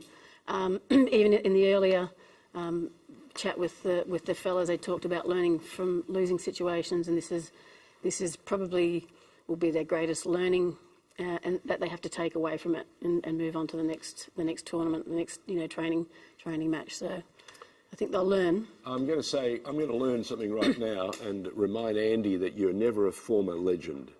No, You're a legend. You're a legend. And it's like you're like a former Matilda. You're not. You're You're a always Matilda. a Matilda. Yeah. Why do You're like people a say former that? because it's is it popular the psyche? usage. Popular usage, and it's not always right. We talk about former Olympians. You're always an Olympian. To attain that status, yeah, it's like an Amazon. You got 3 of them sitting here. How good's that? That's 3 sensational. Olympians. 3 Olympians, yeah? Yeah. 3 World Cup participants. That is elite territory. And I want to know, and you've heard most of the players and our guests talk about attitude, yeah? What separates the good players from the very best? Well, I'm sitting next to my idol growing up, and probably the most mentally strong player growing up, and as a youngster. They're only a little bit older than me, but as a youngster you learn from your role models, and for me it was both Julie and Di, and especially Di, and you'll attest to this. The work ethic, the winning mentality, the never say die attitude Di was the epitome of that. So as a youngster, you see what you want to be and what you want to be as a young kid and who you aspire to. And to have my role models as a young 15, 16-year-old coming through the ranks, I see the attitude of this, and that's why it's so vitally important for the young girls that are coming through at the moment to see the older girls and see their mentality and understand their mentality is so important. You might be the most skillful, you might not be, but attitude is everything. And you talk about the Asian Cup loss, they'll win together and they'll lose together, but this will make them stronger. Yeah. I'm reminded yet again that you're a mum. So is that the sort of thing you're instilling in the children as well? Yeah, absolutely. Boys or girls? In fact, we're all mums. We've got a team of 7. I know that. So we'll get Team of 7. I've got 2 boys. Oh, so is it important for you to instill in them that ethic, that work ethic and that commitment ethic to don't do things by halves, don't take shortcuts? Yeah, I think, we're already teaching our kids that if you commit to something, you need to see it through no matter what. I mean, they're very young at the moment, but like as an example, my daughter started mini roos, and halfway through she didn't want to compete for the rest of the season. I'm like, no, you will play. You've signed up. You're going to see this through. So yeah, it's very important from teaching them from little kids. Why did she not want to complete the season? I don't know. Yeah, Is it the circle that they move in? It was her coach. Mum was coaching, so. Sack the coach. Yeah. Too chilly on a Saturday morning at 8 a.m. Take us back to the moments when you realise you were just being anointed. You've just been told you're a Matilda. Oh gosh, I have to reflect right back. I think it was actually 1986 when I was given the call up by Fred Robbins to go and play in the Oceania Cup over in New Zealand. So I was actually 15, and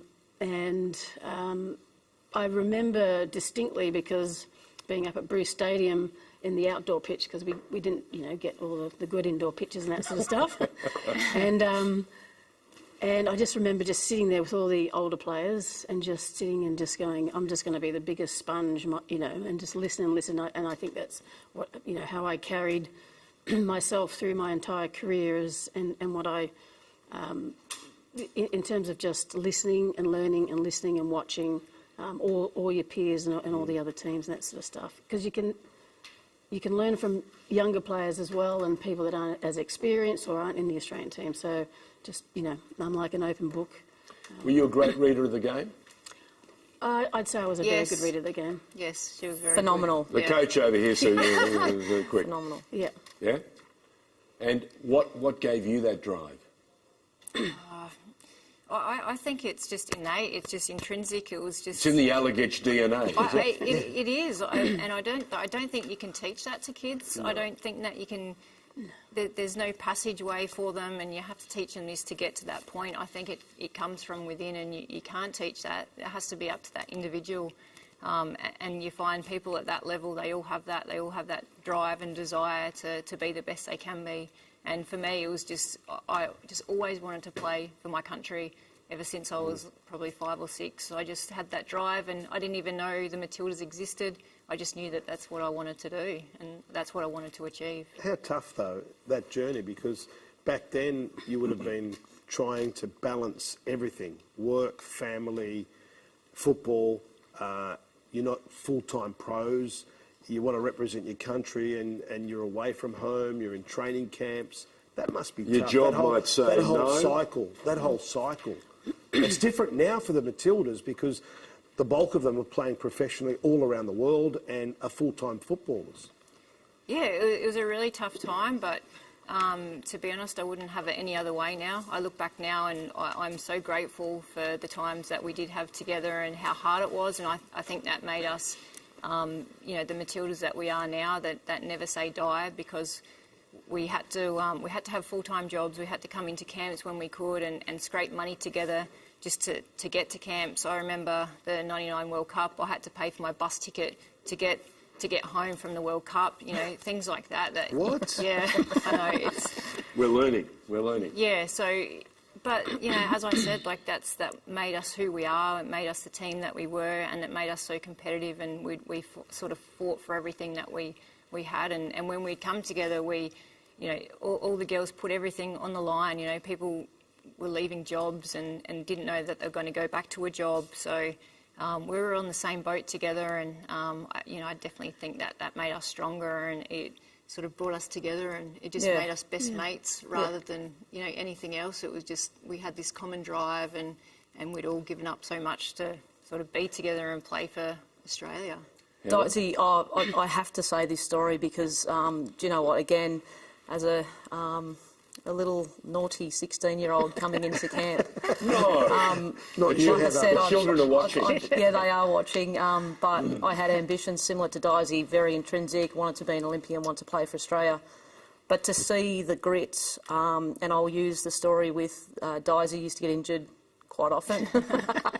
She was always going to come back. She was always going to come back. So it was around Olympic time where, you know, you were given, I think, 15 cents an hour we're on. Were we on 15 cents an hour, girls? 15 cents an hour. We worked it out. Yeah, but we did it for the love. But the thing about it was, and Di was just at the Canberra Motor in there. She was the cleaner there, so she had to make up the hours. But because she got injured, she got off contract. Just correct me if I'm wrong. She got off contract, so she had to make up the hours to clean, so she could then come back in and be able to, you know, make ends meet, pay her rent and everything like that. So as a young kid that's seeing that behaviour, that's got the person that's training and the hardest person that's going to tackle you, the person that doesn't give up, that goes to the end of fitness, and we would fight it out with the fitness all the time, and it'd be tough, but just to see that mentality, I think Dicey hit the nail on the head.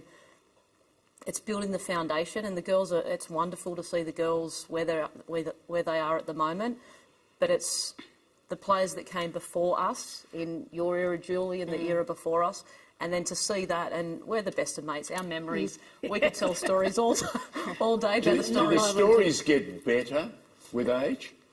I think Or you're better storytellers? I think probably better storytellers, in that it's okay now that we can actually say that that's... Embellish. Yes, especially, yeah, exactly. So, but look, I couldn't agree more in terms of having the innate desire to actually be a football player. And I know when I first started, I wanted to play for the Socceroos because there was no such thing as the Matildas. And I thought, why can't I play for them? Why not? Yeah, and don't... You know, I don't want to get anybody throwing things at me, but I wanted to play for Arsenal too. So what? Yes, I know exactly. You were on the cusp of being almost perfect. I know. I'm a Spurs man, not us. Don't Sorry, talk. Jules. I'm West Ham. Oh. First team I ever saw. Yeah. Let's get back to the story. But so you know what I mean. So I remember watching the cup finals that were like Arsenal versus Manchester United. I'm like, I'm going to play for them, and all of a sudden it's like, well, you can now. You can, yeah, exactly, yeah. I probably couldn't run around the pitch now, yeah. So you know, my father played Scottish, Bowness, that sort of stuff, and my brothers played, you know, football, and thought, why not me? And my father thought, why not me? What did they think of you at the time when you made it and played for the Matildas? Oh look, I think Were they like... I think my family was particularly proud, but they're very, you know, conservative and all that sort of stuff. But I think they're obviously very proud, like they would be, families of both these two legends of the game and many more. So, my parents still talk about, how's Heather doing and how's Di? Because Di just lives around the corner, right? So we catch up every now and again. Tell me, how much excitement does it fill you to watch Sam and the array of Matildas do what they do and doing right now overseas? For me personally, I just think, first of all, the fact that they're playing professionally overseas is unbelievable. They're getting, they've got fan engagement. They probably need to do more. But that's when you get the Sam Kerrs and the Steph Catleys and, Ellie Carpenters and that sort of stuff in the hearts and minds of boys and girls. Yep. So then they actually want to be like that, and it just sort of creates this groundswell of support. And, Sam's a great player, puts away goals, but you've got all these other players that actually support that and are absolutely critical. Word association, Heather, Mary Fowler. Yeah, she's a great young kid, but we talk about heritage. The lads before us talked about heritage. We're talking about Daisy's heritage of Croatian. My dad's Scottish. I wanted to play for Hearts. Jules is Scottish as well. We talk about the Croatians. Mary Fowler, her family is a big reason why she's so quality. Her beautiful story. Her family have followed her around the country. And the world. And the world for that matter. So she and her brother and her other sisters can fulfil her dream. And so that's the sacrifice that they're doing so she can play professional, live her dream. We're talking about training, before school, they'd go to school. This just doesn't happen by accident. No. And you've got Lydia and Kaya and others who are leading another charge, showing the young Indigenous community that you too can play anywhere you want. You can play for Arsenal, you can play for Spurs, you can play for Australia. Yeah. That's super exciting. Yeah, it's such a diverse team, and now to look around the world, there's so many leagues, and you can be like any boy and girl now. They can play professionally all over the world. So it's just amazing to see what they can actually do. That's now. the one thing. The one thing about the women's game in terms of the Indigenous component, I think they've got it right in terms of identifying Indigenous talented female footballers. I don't believe we've done enough male. There are different people out there, John Moriarty and others. Yeah, Charlie Perkins before him. There's one guy who's become a real bestie of mine because of David Williams. David Williams. Yep. Now, I'm just going to throw to a video of David, and I wish I called this game. I was rostered. I was rostered on the game the following day, but he actually has the record for the fastest goal in the history of the Hero Indian Super League. Have a look at this.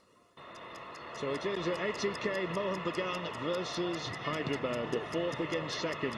And what an incentive for both to get to the top. And here's a jump to Williams straight off.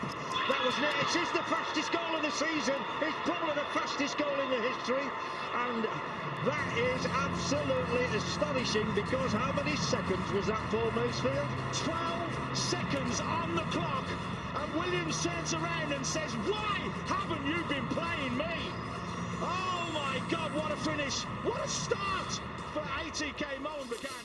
That goal, I'm reminded of that goal, Melbourne Heart. Young David Williams, one of your boys. Scintillated. Every time he would make that burst, it was 10, 15, 20 metres, and the whole place would lift. Is there anything more exciting? When I call his goals, right, I call him the Indigenous Australian. And I get ribbed about it by some of my colleagues up there, but he put a video out and said, "Andy, please keep calling me the Indigenous Australian," because he's the only Indigenous Australian footballer, male, playing in a pro league outside of Australia. And I mean, when people see that, particularly people of his background, young players, you want role models, you want people to inspire you. And we've had the conversation time and time again. I'm like, are we identifying enough Indigenous male footballers? Yes, because it's not. I watch rugby league, I watch rugby union, Yeah. I watch AFL, and I'm saying they're gifted athletes. They got a jump start. Charlie Perkins was a pioneer. John Moriarty, Harry Williams. Listen, I knew Charlie Perkins, and Charlie was committed. He was tough. he was brave. And we talk about racism and the challenges that you have to face. He had to meet them head on, and he didn't shirk it.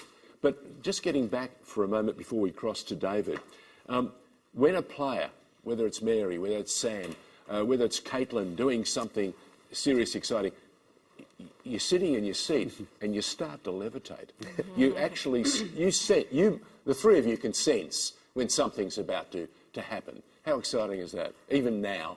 Oh, yeah, absolutely. I mean, I think probably exactly the same for the girls is that every time someone picks up a ball, no matter if they're playing for Australia or not, you're sitting there and you're on the edge of the seat, you get lactic acid in the legs, you're just like, oh, God, you know, and you're reliving it in your head, and you're like, and you just, yeah, so you just see, and I don't know if traditional football fans really get that, where you're sort of like, you're just about to erupt and the whole stadium's just about to go absolutely, Burko.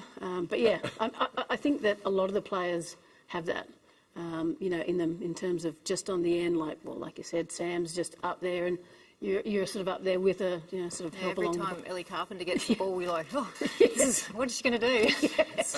We talked about the Allegich clan and the DNA. I remember Joe, and I was at Prague, or I was at Paschalidis first, then Prague, and I can remember Allegich just lighting up a wing, and you'd sit there and go, take a deep breath, the greyhound has just gone. It was unbelievable. And we were at Wentworth Park, so we knew what was going on about greyhounds and Allegich. Now we've got a chance to cross to David. David Williams is in Goa, where this morning his team drew 1-1 against Mumbai City, the champions. That is the City Football Group's team. Thank you. And Des Buckingham's the coach there. You remember Des from here in the A-League. I would, yeah. And Willow, you got a cracking goal. You had one against the post, and the keeper's pulled off a great save, so you missed out on a hat-trick, mate. What's going on? David, we also have three Matildas listening to every word. We're having a little audio problem there. Let's try that again. Can you hear us, Willow?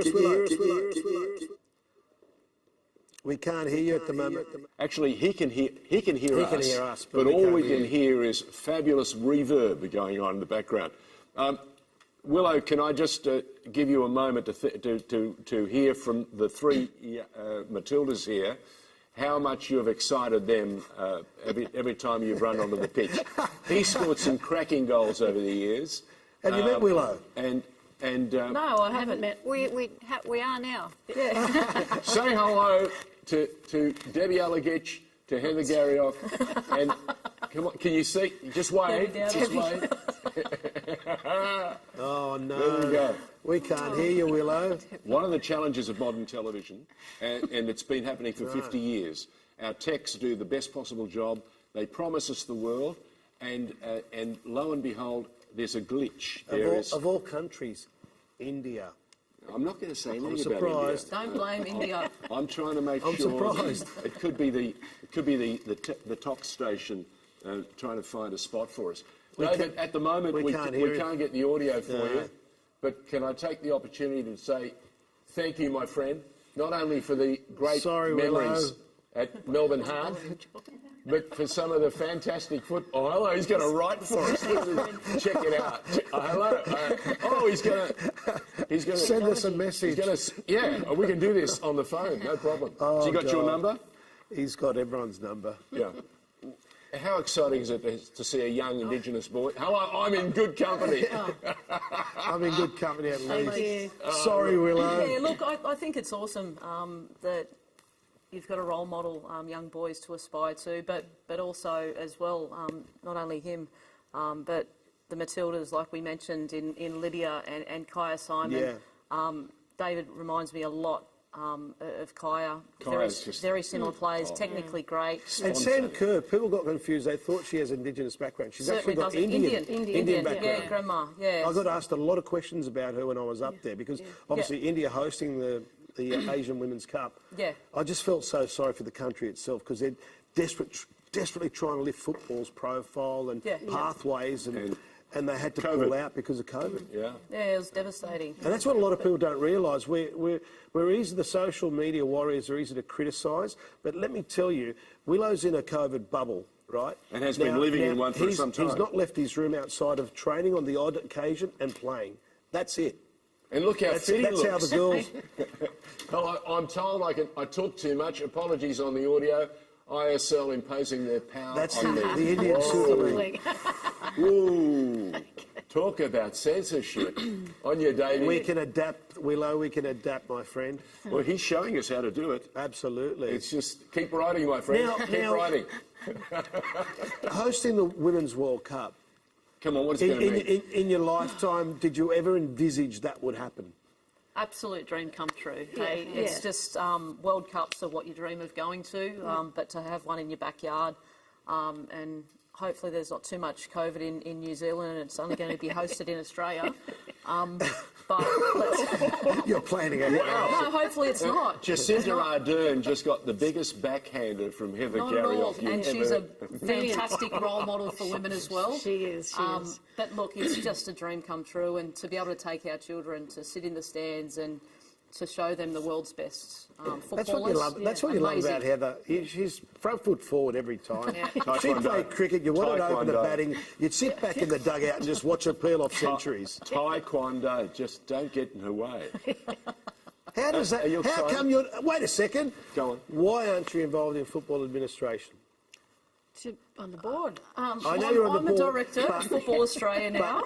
Director, yes, but in a paid gig. Your professional expertise is being utilised for Taekwondo, but we appreciate that because sometimes that works well for you as well in your football roles.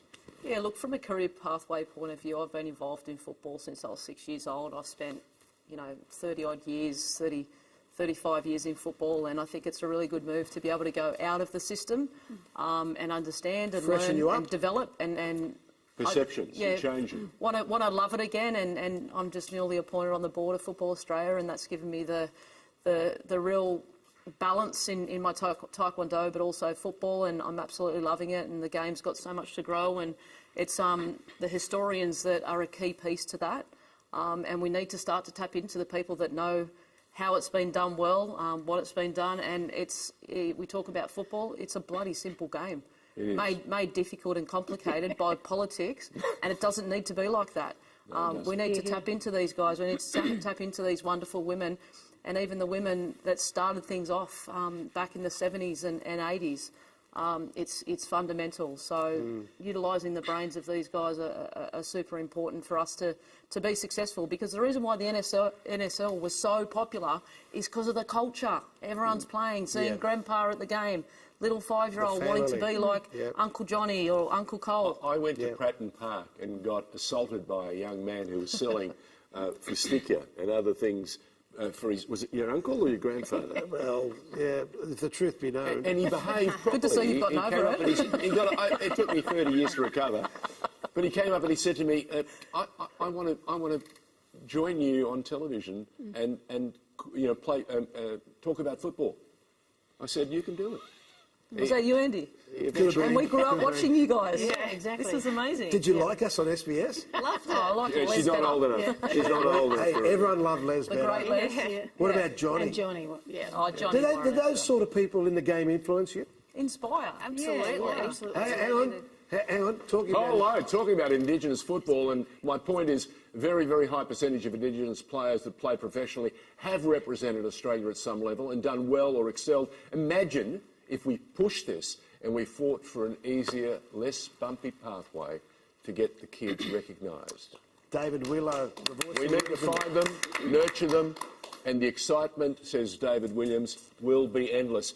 Here, my friend. Willow. You may not be able to talk, but boy, do you make sense. Mate, action speed, louder than words with Willow. And they're the sort of people that the game needs to tap into. Yeah. And I've had discussions with Willow about trying to do things in North Queensland in terms of pathways for Indigenous players, and that's a work in progress. But no, he's got guys like that. You need them in the game beyond their playing career. Yeah. I think we lose too many good people, 100%. and we don't find a pathway for them, and we have to. We have to, even if we create pathways. We're running out of time, but I want to know if we can do one thing.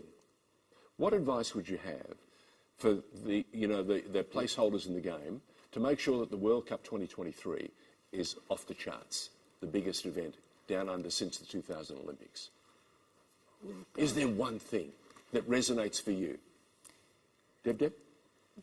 Yeah. Looking back at the Sydney Olympics, I fell in love with Sydney. I fell in love with the people of Sydney. The volunteers? Absolutely. Yeah.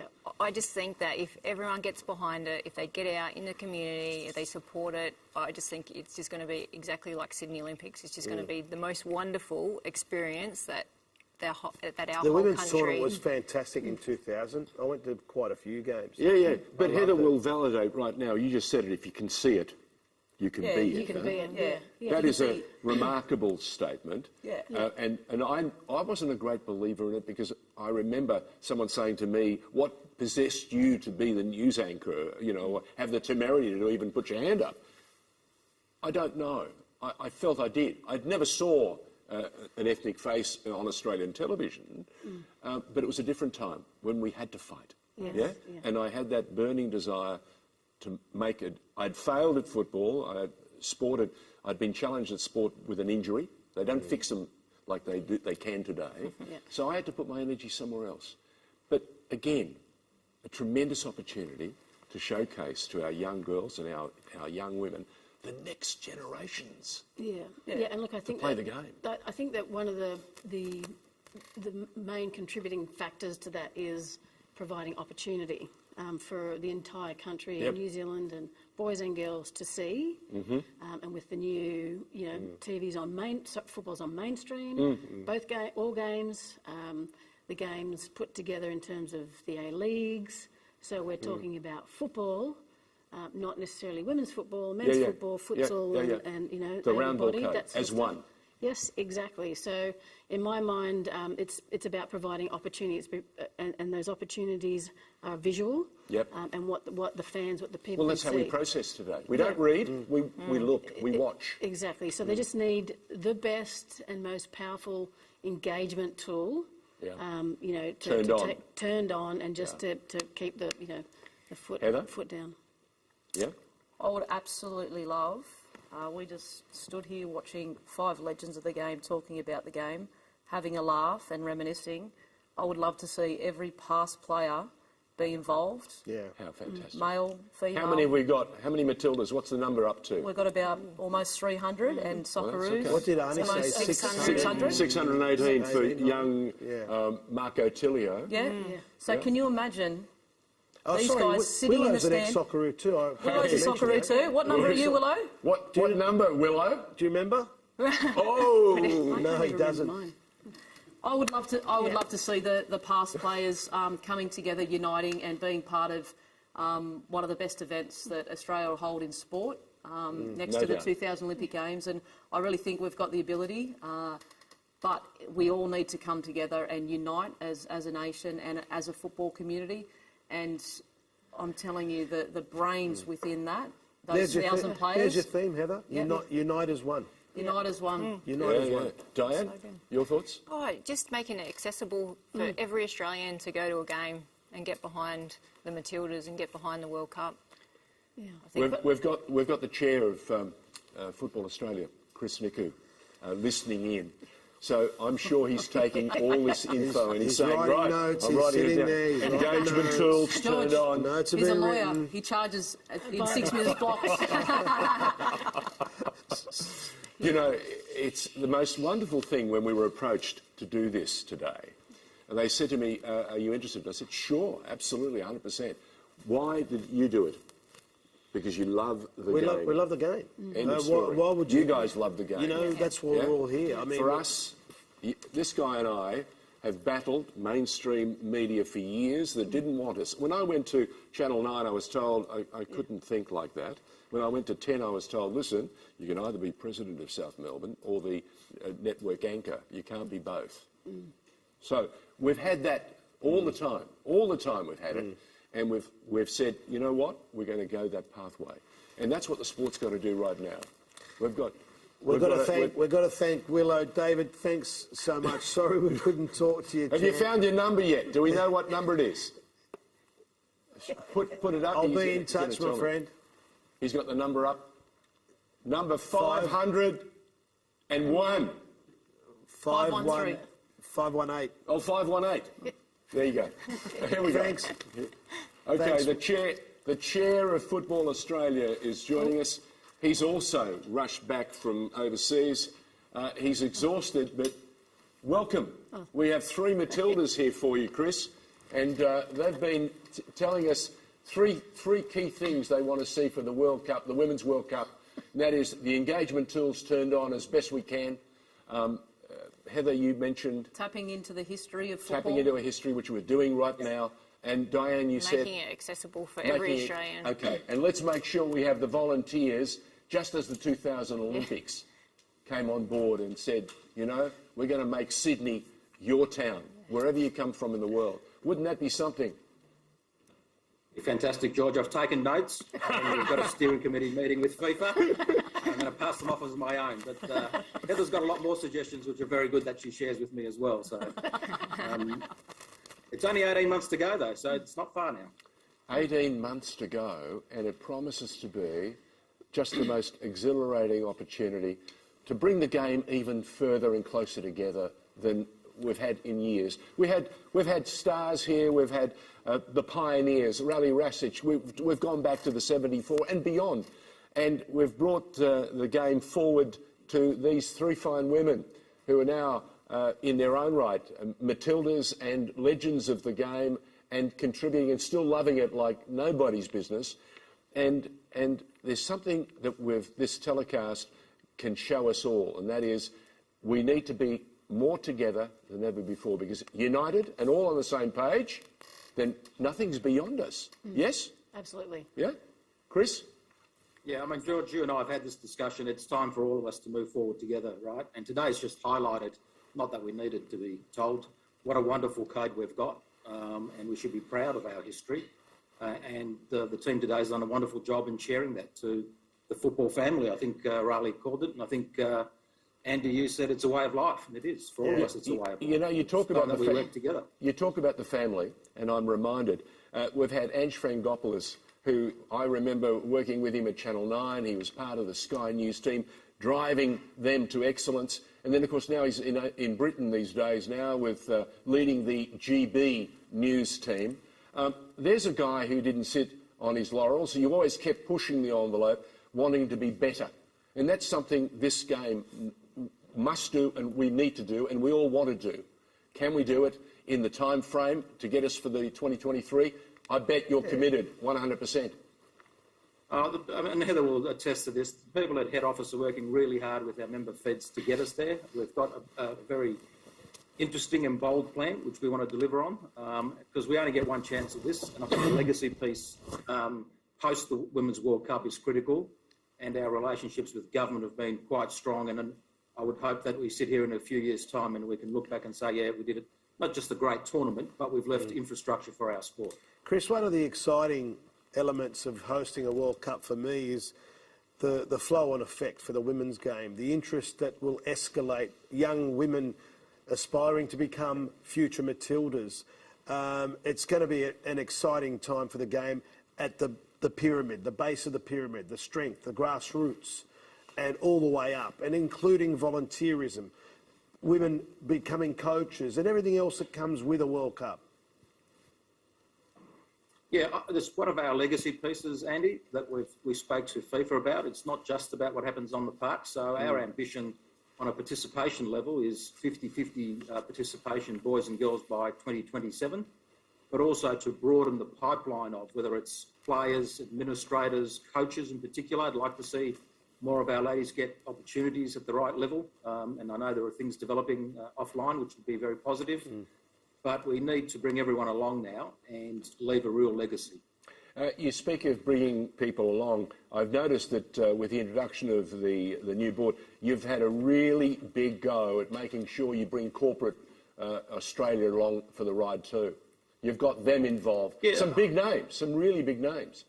some really good names, and it's credit to James Johnson and his team in a difficult market, as people would appreciate. But I think COVID in a strange way has made us stop and reflect about what's important. And at the height of COVID, we all went back to our communities. And I think corporate Australia resonates with a sport that is inclusive. That's our sport. Boys and girls play it equally. That is multicultural. We're a big tick there. That has a strong community focus. And when you look at it that way, I think corporate Australia sees football as the ideal product to support. Chris, you mentioned COVID, and I've lived it for the last couple of years while commentating in India, where you've just come from. A lot of people watching now would not understand the degree of difficulty for any team to prepare for a major tournament, and particularly the Asian Women's Cup in India, living in that COVID bubble environment. It's such a difficult process for any individual to go through, and sadly we saw India had to drop out of the tournament because of COVID. Yeah, sorry, Andy, I was actually in Muscat. I didn't quite make it to India. That was unfortunately. I didn't have no worries. I thought you were there, mate. I think the lessons are the same, because it's, from what I observed, it's an unnatural environment. We're all not used to wearing masks, but daily testing, even in camp, each of the ladies on the panel will say, look, part of being in a camp is the camaraderie when you're mixing with your fellow players. That's right. That's all restricted because of COVID. And it just actually, the missing ingredient to me is actually the crowd. Massive. With no crowd makes it a totally different game. If the Matildas feed off the crowd, as do the Socceroos. If you look at the game against Vietnam at Melbourne, people probably didn't realise it was pouring rain, but the performance was so great that they were engrossed with what was going on. But the game in Oman, by contrast, you could hear the players talk, and I think that impacts the performance.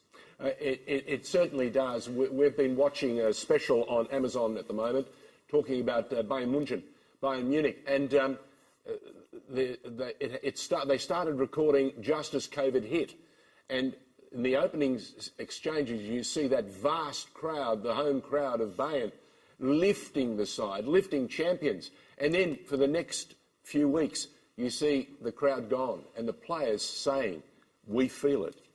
We can't raise ourselves to the same level. We're trying, but we can't.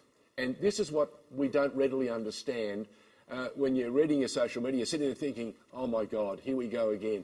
The challenges, mental and physical, must be extraordinary. Must be extraordinary. Yeah, people, I think, underestimate the mental side of it. And it's probably after the tournament as well. I mean, a lot of these players, if they don't have partners, are living by themselves. They play football, they go back to their accommodation, and that's their life.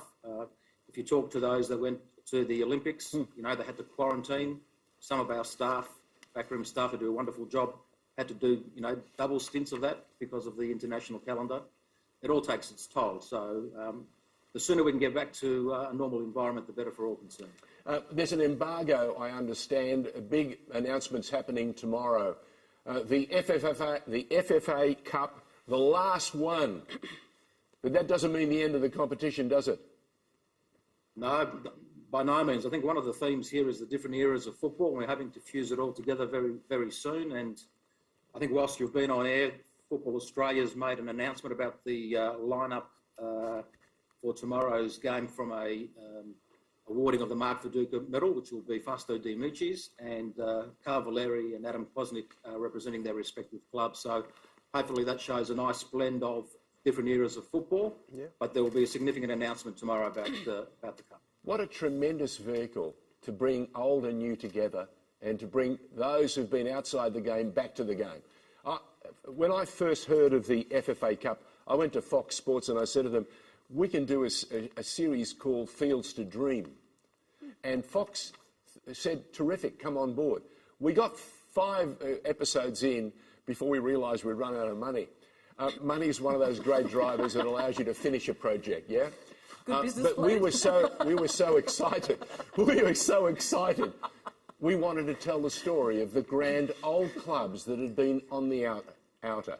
And this tournament and this competition, you've added another bit of lustre to it by saying to all and sundry, you win this, and you know what? You can be in Asia representing Australia. My God, You forget about I think fields that's one to of the dream. most significant. That's amazing. That's the most significant development. Yeah, I think any club, anywhere, whether it's up in the Northern Territory or across in Perth or down in Tassie, now has a pathway, right, and an aspiration to play off in Asia. And I think getting that spot, it was a significant development. The other thing that we're working on is I'd love to see sooner rather than later a women's cup competition nationally as well. Well, I just saw three golden smiles on our three golden Matildas going, oh, is there any chance of you coming back? Yeah, we'll come back if we can get a club side together. See, Chris, you talk in their language. I'm good to go. I'll have to play goalkeeper. Oh, look at him. Look, Chris, can I just take this opportunity to thank you very much for making yourself available so soon after arriving back from Muscat in Oman. It is a beautiful part of the world, but when you've got challenges thrown at you, it can be made even more difficult. Let me wish you a tremendous and a historic day tomorrow. I can't wait to find out what the new national knockout tournament's going to be called. I have an idea, but I'm not allowed to say anything. Oh, George. I was hoping Chris might. Your lips are sealed. I could tell you, George, but there's a lot of people listening. But can I, in seriousness, before I jump off, can I express my appreciation to Harry Michaels and the team who've done a wonderful power of work offline to get this up and running, and to all your guests who are part of the football family who come along because they do love the sport and they want it to be the best it can be. And to you also, George, and to Andy, because I know you've personally carried a torch for our sport across the eras, in the good and the bad. And so I'm very grateful, and today has highlighted to me just what a wonderful code we've got, and it's our code, and we should be very proud of it. Thank you, Chris. Perfectly summed up, Chris. Thank you so much. Chris Nikou, the chair of Football Australia, telling us that there are some golden times ahead if we could just come together. A Unity women's is strength. FA Cup competition. That's wonderful. Can you That's imagine wonderful. them coming back to play? Scary. We used to have those Masters games. Oh, stop. The old NSL. It's almost time for us. Games. It's almost time Come for us on, to say we're thank you, Diane. We're from the Heather, era. We're from the era of walking football. Have you seen that? Tell him, Julie. Diane, Heather, and Julie, thank you so very much for making yourselves available and for taking us back and reminiscing with us.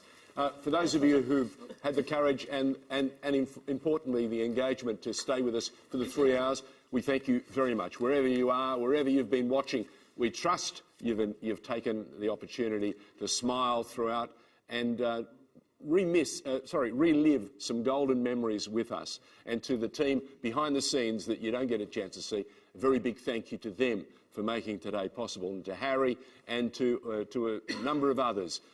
Spiro Pappas, Harry Michaels, Andy Paschalidis, George Donikian, saying, until next time. Yes, hello and welcome to the SFF. Just first of all, isn't it fantastic to be here? Isn't it a wonderful occasion? Why can't the A-League ultimately, match any European league in terms of its reach and its audience and the quality of its coverage? There's no reason why it can't. Yeah, mate, I can. Well, you're not laughing, but I can still hear you. We just go, yeah, mate. Well, as someone who's been lucky enough to be around the broadcasting this game for the best part of 25 years, I remember what the old days were like. And, we're only just starting out on a long, long journey. You've got to build this product bit by bit.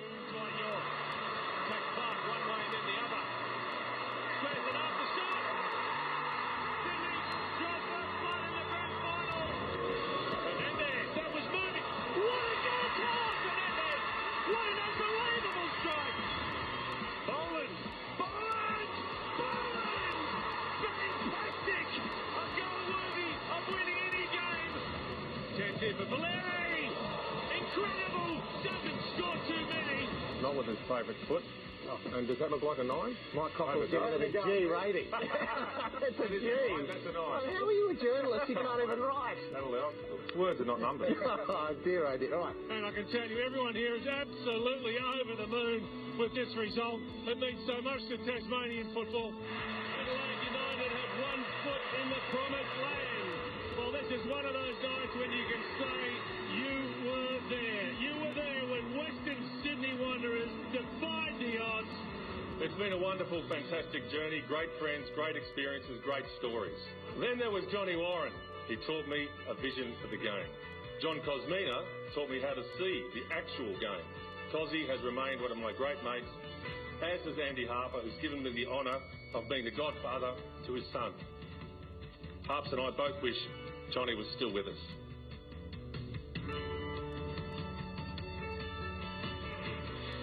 I think back at some of the moments that I had in all those, 30-odd years of being in Montevideo and just almost having a breakdown at full time, just going to myself, is it ever going to change, And then you look forward and you go, wow, finally it's happening.